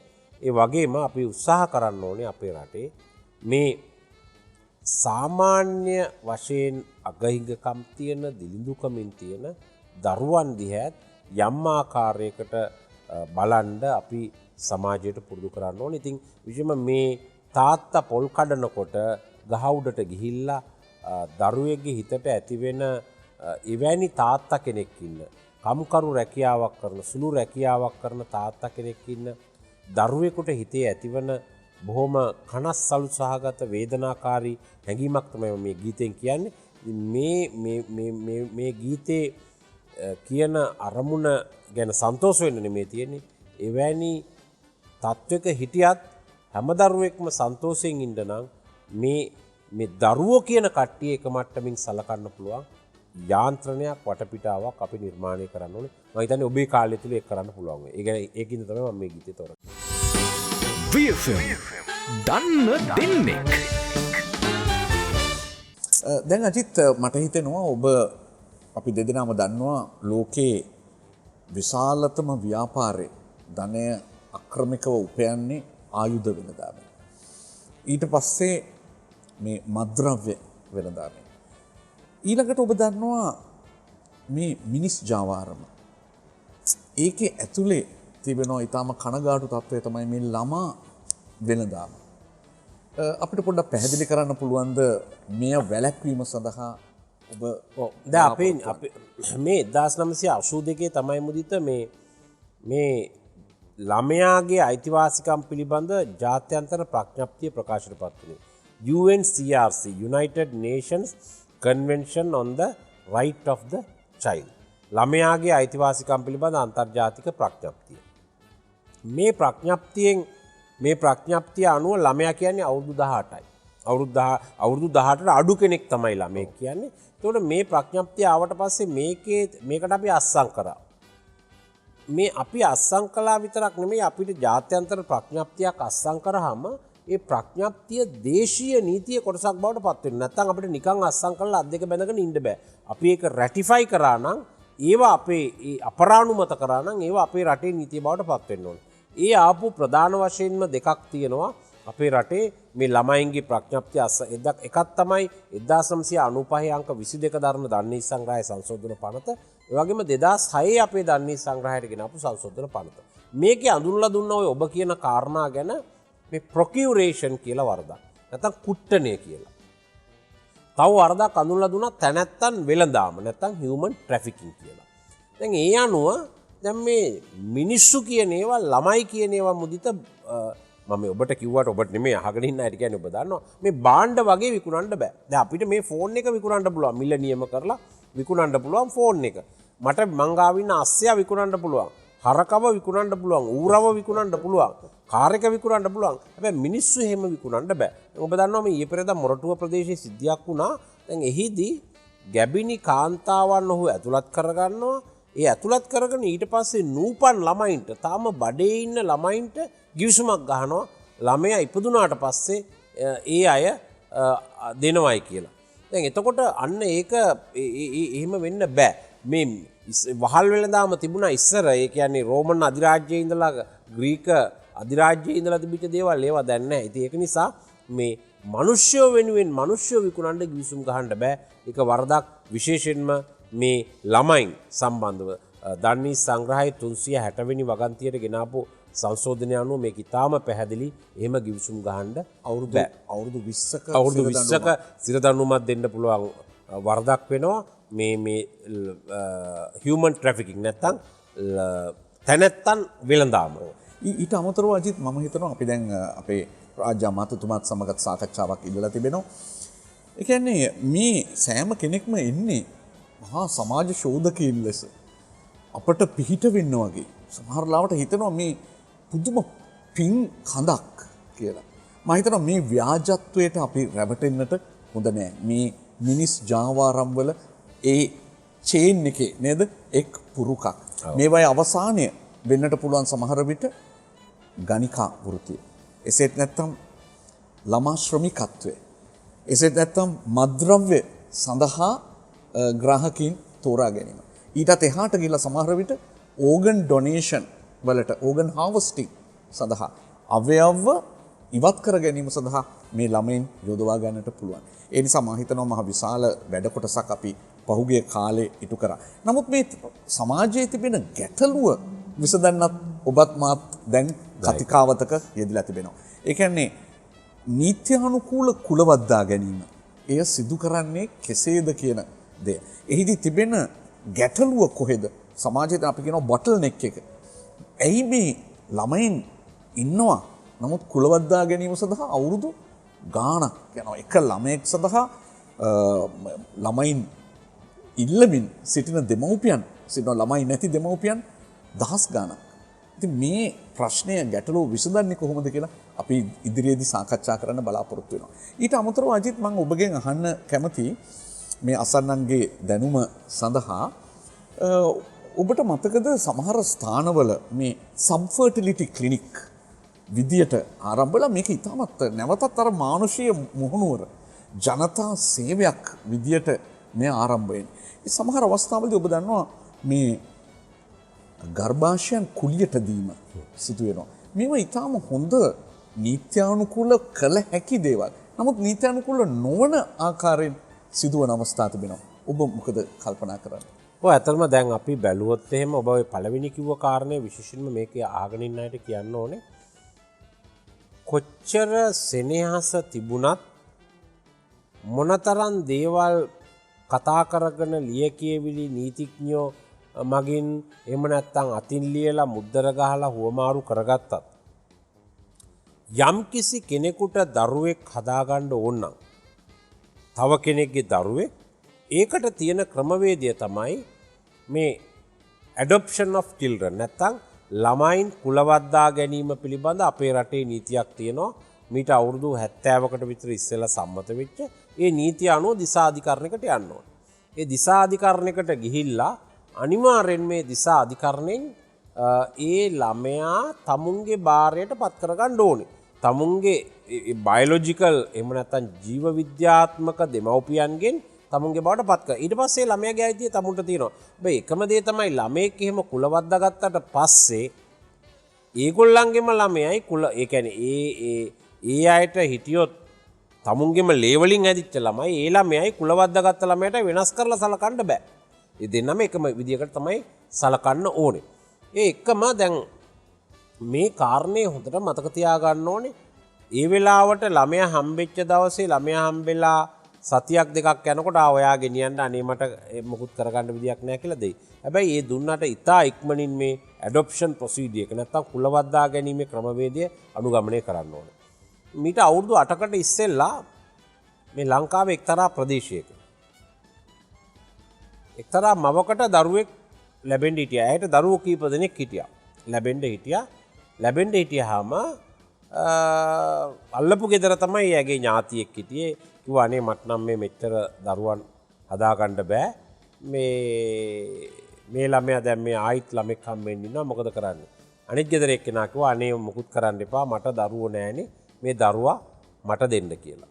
ඒ අනුව මේ ඉතින් අල්ලපු ගෙදර එක්කෙනාට දරුවෝ කිසිම ලියවිල්ලක් නැතුව දරුවෙක් දුන්නා. මේ පිළිබඳව ගියා ඒ ප්‍රදේශයේ අධිකරණයට. අධිකරණයෙන් කිව්වා දැන් ළමයා ටිකක් ලොකු වෙනකොට අවුරුදු 3ක් 4ක් වෙනකොට නියම දෙමව්පියෝ ඉල්ලුවා. ඔව්. ඉල්ලුවාම අධිකරණයට ගියාම අධිකරණයෙන් කිව්වා නෑ මේ දරුවෝ අයිති ඕගොල්ලන්ට අයිති නෑ මේ අයිති මේ නියම දෙමව්පියන්ට. මොකද ඕගොල්ලෝ කිසිම දෙයක් කුමාරු කරගෙන නෑයි කියලා නියම දෙමව්පියන්ට දරුවා බාර දෙන්න කිව්වා. අර පොඩි කාලේ එකපාරට දුන්නා දරුවා හදාගන්න බැරිඳ අවුරුදු 3ක් විතර වෙනකොට ඉතින්. පස්සේ මේ අය ගියා ඒ පළාත්බද මහා අධිකරණයට. ඊළඟ අධිකරණයට සිවිල් අභියාචන අධිකරණයට. ගිහිල්ලා ඒ කිව්වා මේ අධිකරණයෙන් කිව්වා නෑ මේගොල්ලෝ හොඳට ළමයා හදාගෙන තියෙනවා. ඉතින් අර හදාගත්ත අයට දෙන්න කියලා. පස්සේ මේ නඩුව ගියා ශ්‍රේෂ්ඨ අධිකරණයට. ශ්‍රේෂ්ඨ අධිකරණය ගිය අවුරුද්දේ අවසාන වශයෙන් තීරණය කරා නෑ අපේ රටේ නීතිය අනුව නීත්‍යානුකූල කුලවද්දා ගැනීමක් කරලා නෑ. ඒ නිසා මේ දරුවා නැවත බාර දෙන්න ඕනේ ජීව විද්‍යාත්මක බයොලොජිකල් පේරන්ට්ස්ලාට කියලා අර බාර දුන්න. හැබැයි බාර දීපු නියෝගෙ දීලා මේ ගිය සතියට ඉස්සෙල්ල සතිය තමයි මේ දරුවා බාර දුන්නේ අධිකරණය නැවත. හැබැයි ඒ දරුවා එතකොට ඒ දරුවා බාර දුන්න. එතකොට ඒ දරුවා ඒ වෙනකොටත් අවුරුදු 8ක් පමණ මේ දෙමව්පියෝ ගාව හැදී වැඩිමින් හිටියේ අන්තිමට බාර දෙන්න උනා නීතිය අනුව. ඉතින් ඒ අනුව මේ දරුවෝ හදා වඩා ගන්න එක හොඳයි ඇත්තටම. හැබැයි ඒක නීත්‍යානුකූලව කරගන්න නැත්නම් මේක පොලිසියටත් ප්‍රශ්නයක්, උසාවියටත් ප්‍රශ්නයක්, සමාජයටත් ප්‍රශ්නයක්. ඇයි අර දරුවා ඉල්ලලා දෙපැත්ත ගහ ගන්නවා, බැන ගන්නවා ප්‍රශ්න. ඉතින් මං හිතන්නේ අපේ කාලය මුදිත අවසන් වෙන්නේ මං හිතන්නේ අපි දෙන්න පාසල් මිත්‍රයෝ හැටියට අපේ පුද්ගලික කාරණා කියනවට වඩා අපි ඒ ගැනත් පොඩ්ඩක් කිව්වා. අපේ ඉස්කෝලේ ගැන අපි කියන්නේ බෑ. අපි සමාජයට පණිවිඩයක් දෙන්න හැකි වුණා කියලා හිතනවා. ඉතින් VFM නාලිකාවටත් ස්තුතිවන්ත වෙනවා මේ අවස්ථාව ලබා දුන්නට. මම අවසාන වශයෙන් අහන්න කැමතියි ඔබ අවසාන වශයෙන් තෝරගත්ත ගීතය මොකක්ද කියලා. ඔව් ඇත්තටම අජිත් ඔබටත් දුවෙක් ඉන්නවා මටත් දූලා දෙන්නෙක් ඉන්නවා මේ කොම අය මතක් වෙන්න. අපි දන්නවා තව ටික කාලෙකින් අපිව හැරදාලා යයි අපි අපේ දරුවෝ. දුවේ නුඹ මගේ ප්‍රාණයයි. මෙය රචනා කළේ බණ්ඩාර හැලියගොඩ. මෙහි සංගීතය රෝහණ වීරසිංහ, ගායනය සුනිල් එදිරිසිංහ. ඒ ගීතය දුවේ ඔබ මගේ ප්‍රාණයයි.